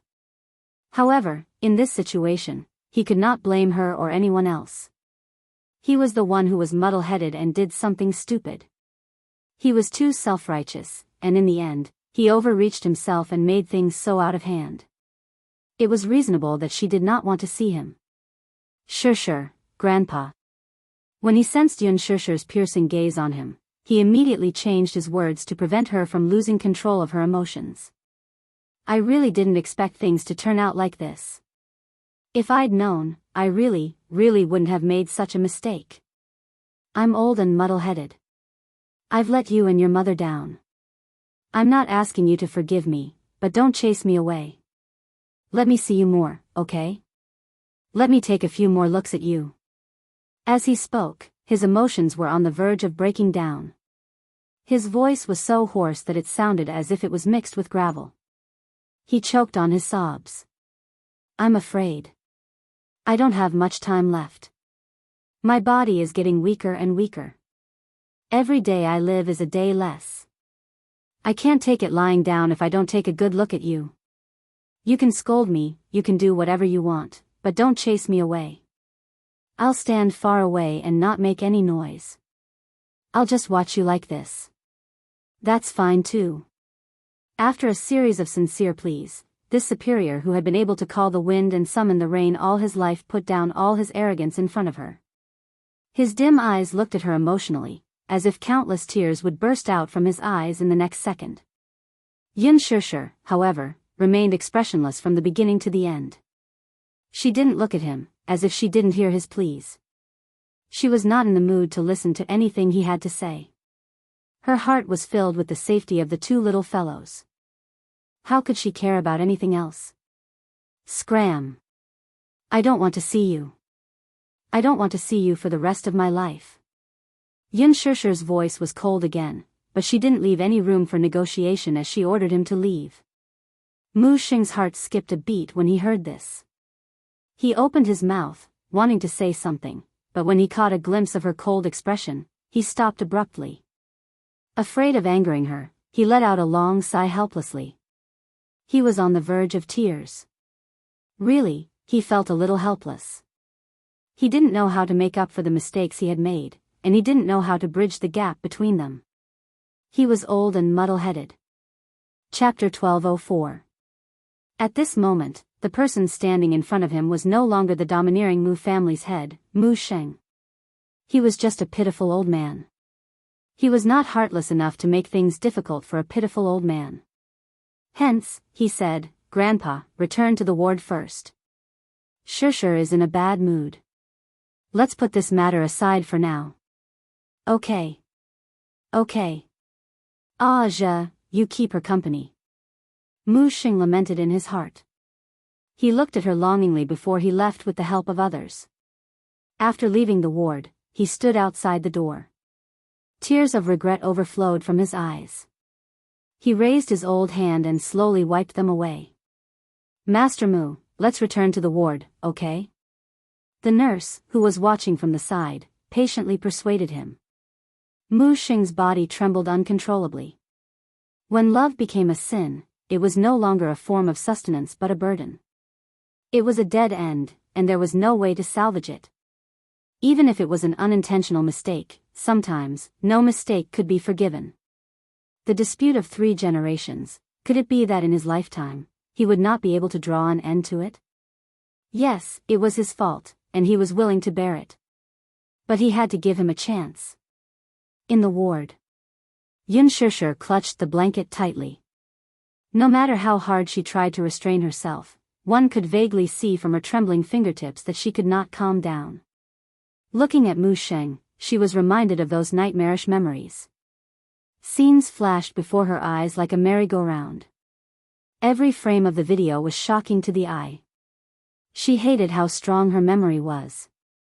Those frightening scenes had not dissipated even after more than a decade. They remained in the deepest part of her memory, as if deeply engraved by a soldering iron, and could not be erased.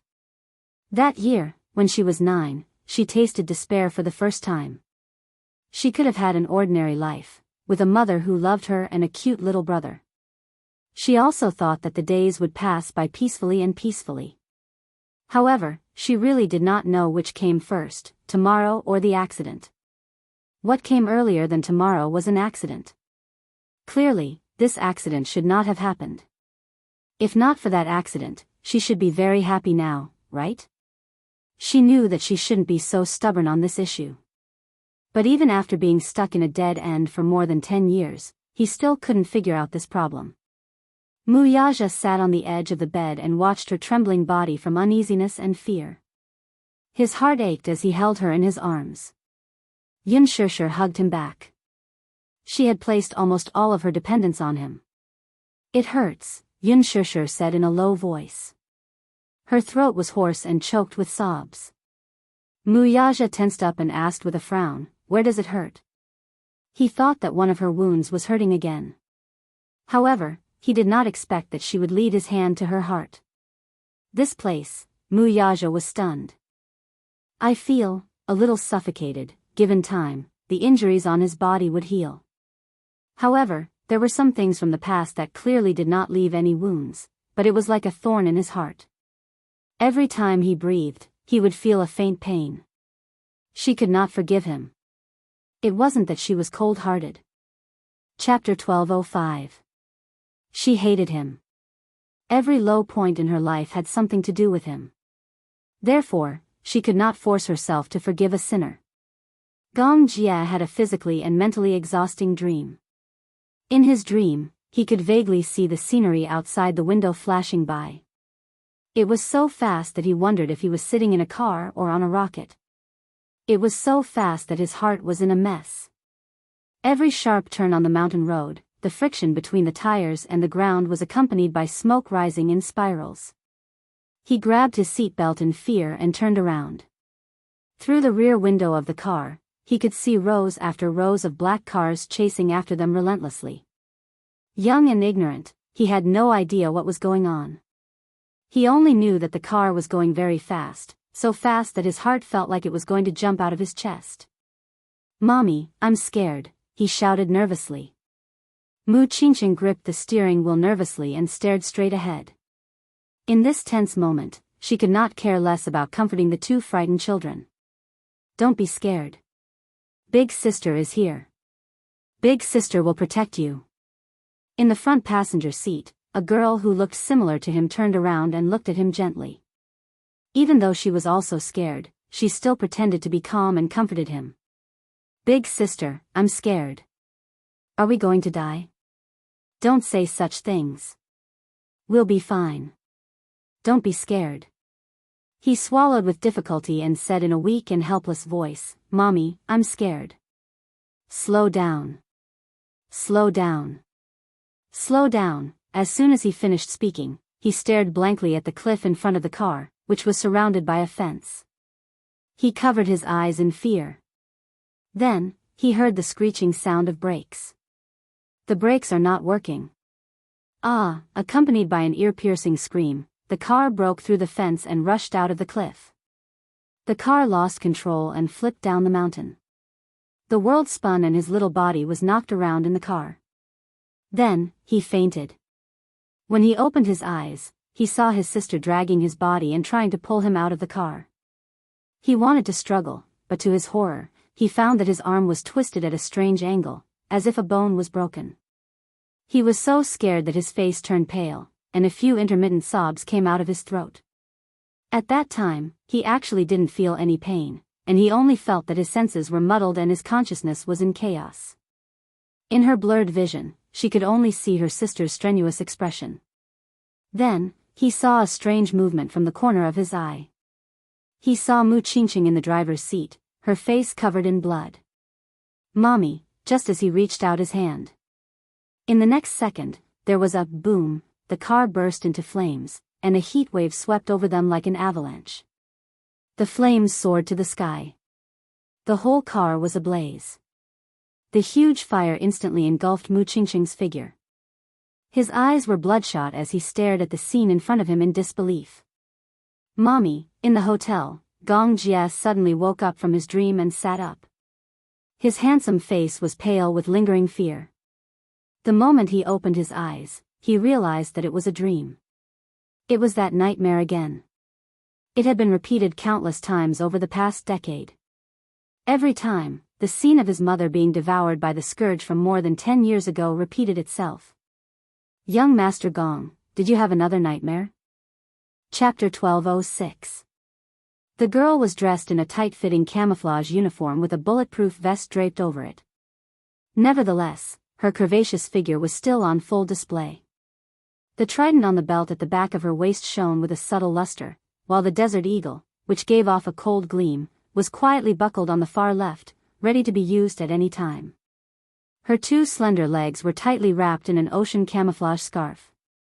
She wore a pair of suave combat boots with a sharp defensive saber strapped to the inner side of the boots. Her black iron wrist guard was delicately engraved with the image of a vermilion bird bathed in flames. The night breeze blew in through the slightly open windows. The girl's short and elegant blonde hair fluttered in the wind, wantonly invading her ice-cold and beautiful face. Under her handsome brows was a pair of seductive peach blossom eyes. This girl was none other than one of Mercenary Paradise's top leaders, Vermilion Bird. At the same time, she was also Gong Jie's personal subordinate. Gong Jie did not respond but only frowned slightly. Vermilion Bird served him a cup of tea with a meticulous expression. Gong Jie sipped a few mouthfuls of tea and slowly calmed himself down. He raised his head to glance at her. Vermilion Bird stood beside him with a cold expression and did not utter a word. Gong Jie asked lightly, "Vermilion Bird?" "Yes." "Where's the little lad?" "That rascal called Yin Ti on you." She answered, "Yu is on his way to the target location as a hostage exchange." "When do we take action?" "Tonight." We'll set off in the wee hours of the morning to carry out the rescue. Gong Jia asked again, has the location been successfully located? We've already obtained the precise location. Our men are all present. We'll set off in the wee hours of the morning. Gong Jia cocked a brow and curled his lips into an amused smile. That lad is really something. It turned out that Yun Tianyu had made ample preparations before he became a hostage exchange. He was equipped with a GPS device from head to toe. His necklace, watch, and even buttons were implanted with a mini GPS device. Alas, Mu Lianjue's men were very cautious. After all, they were from the military and were highly vigilant. Hence, they removed all the GPS device from Yun Tianyu's body. Yun Tianyu, however, was not surprised as he had already expected this. These were just bluffs to dispel those people's wariness.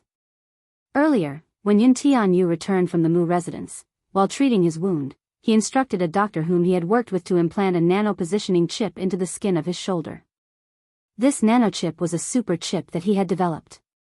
It was anti-shielding and had a very strong positioning ability. It could be controlled within a range of 100 meters. Which was practically a black Yun Tianyu and had yet to be developed. He guessed that Mu Lianjue would use a high-tech shielding device to block all GPS signals in order to deceive others. However, those shielding devices were completely useless against the super nanochip he had developed. Even 100 secrets would have a flaw. One Mu Lianjue. Mu had Mu. By Mu's, Mu was. Even if there was one, it would be blocked by the device. In such a large area, it was like looking for a needle in a haystack to find a hidden spot for the hostages. Chapter 1207. If Mu Lianjue got angry, the hostages' lives might be in danger. He had many concerns about this. Hence, after much consideration, he decided to propose a hostage exchange. That was because he had a nano chip on him, so the anti-jamming device was useless. If he exchanged with his mother, at least his men would be able to track their location and infiltrate the place. He would not take the risk if he was not fully confident. He told Mu Yaja all his plans. Mu Yaja thought about it for a while and felt that the plan was feasible, so he agreed to it. Early the next morning, Mu Yaja would hold a board meeting and sign the share transfer document with Mu Lianjue. Before that, they had a full 10 hours to carry out the operation. Vermilion Bird thought coldly, 10 hours? That's enough. Her company would only need an hour to resolve this matter perfectly and bring the two lads back safely. Of course, it was not just a company. Gong Jia and Vermilion Bird arrived at Leji's headquarters. The meeting room had been temporarily changed into a battle command room. When they opened the door, they saw two companies of mercenaries standing in the meeting room. Mercenary Paradise's other ace leader, Anjia, was also present. The two companies that were present, added together, only had a total of 30 people. However, these 30 people were not to be underestimated. A month ago, there was political chaos in Libizan. Mercenary Paradise accepted the request and sent out two companies, which easily annihilated the armed forces of thousands of rioters. No matter how strong a team was, in front of the ace mercenaries of Mercenary Paradise, they would be unable to withstand a single blow. It would be difficult for them to even stand a chance.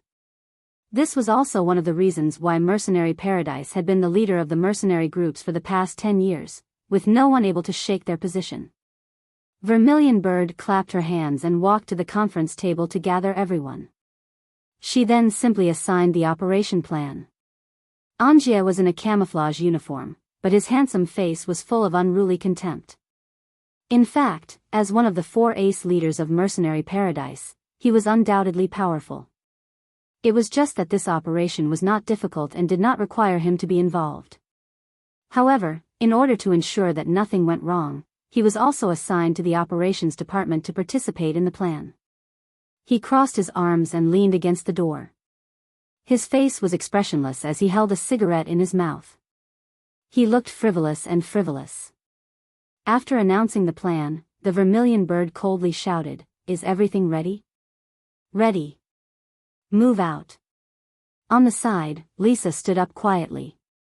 She lowered her eyes and lazily hugged her wrist joints, making cracking sounds. Everything was prepared in an orderly manner, as if there was a special kind of tacit understanding between the two of them, which happened to coincide with each other. Vermilion Bird walked up to Lisa. "Lisa, you sneak in and fight first. Take your men and retreat first. Leave the rest of the battlefield to me. Understand?"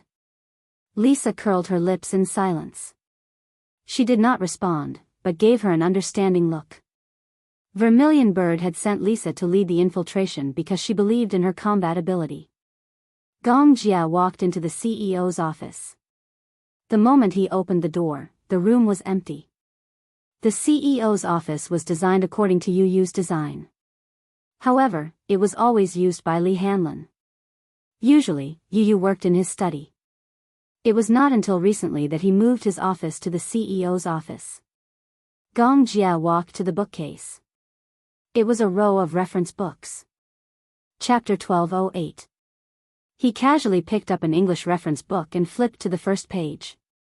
It was filled with Yun Tianyo's footnotes. His neat and tidy English handwriting was delicate and beautiful. The corners of Gong Jia's eyes twitched violently. This child was truly heaven-defying to an indescribable extent. He could already master a foreign language so skillfully at such a young age. Then again, it made sense. Programming required a strong foundation in a foreign language. Gong Jia wondered if this child had a genetic mutation. In a way, this child's talent was already beyond the realm of mortals. Gong Jia placed the reference book back on the bookshelf and surveyed the high-tech office. His gaze was attracted by a huge poster on the wall. It was a portrait of a celebrity. This was a set of fashion photos taken when Yun Shishir and Gu Xingze were interviewed by a magazine back when they were filming a movie. The stylist and photographer were the best team in the industry. Hence, when this set of posters was released and exposed on Weibo, it attracted a lot of attention. This set of posters was so popular because the stylist posted 2 photos before and after the retouching on Weibo. One was the original photo, and the other was the edited version. The photos were exquisitely taken. In addition, other than the overall rendering of the images, Yun Shishir's face could be omitted from the post-production digital embellishment. In the entertainment industry, many celebrities relied heavily on makeup and strong post-production for their photo shoots. For example, Han Yuyan's shortcoming was that the outline of her eyebrows was not deep enough. When taking photos of some international celebrities, a lot of effort was needed in post-production. Yun Shishir was different. The post-production adjustments to her face could be said to be imperceptible. What was more amazing was that her makeup was very light and thin. Her facial features were still exquisite. There was an uproar in the industry. Yun Shishir's beauty was also sought after by many international celebrities. Hence, Qin Zhou's hands were sore from accepting endorsements. This set of posters was the one that Yun Tianyu was most satisfied with. The overall style was a fresh garden style. She wore a pink dress with rose embellishments, which made her look pure and graceful. She wore a knitted corolla on her head, and her hair flowed elegantly. She held a bouquet of fresh flowers in her hand. As she sniffed the flowers, her beautiful eyes sparkled. Yun Tianyu loved this poster so much that he enlarged it and hung it on the wall of the office.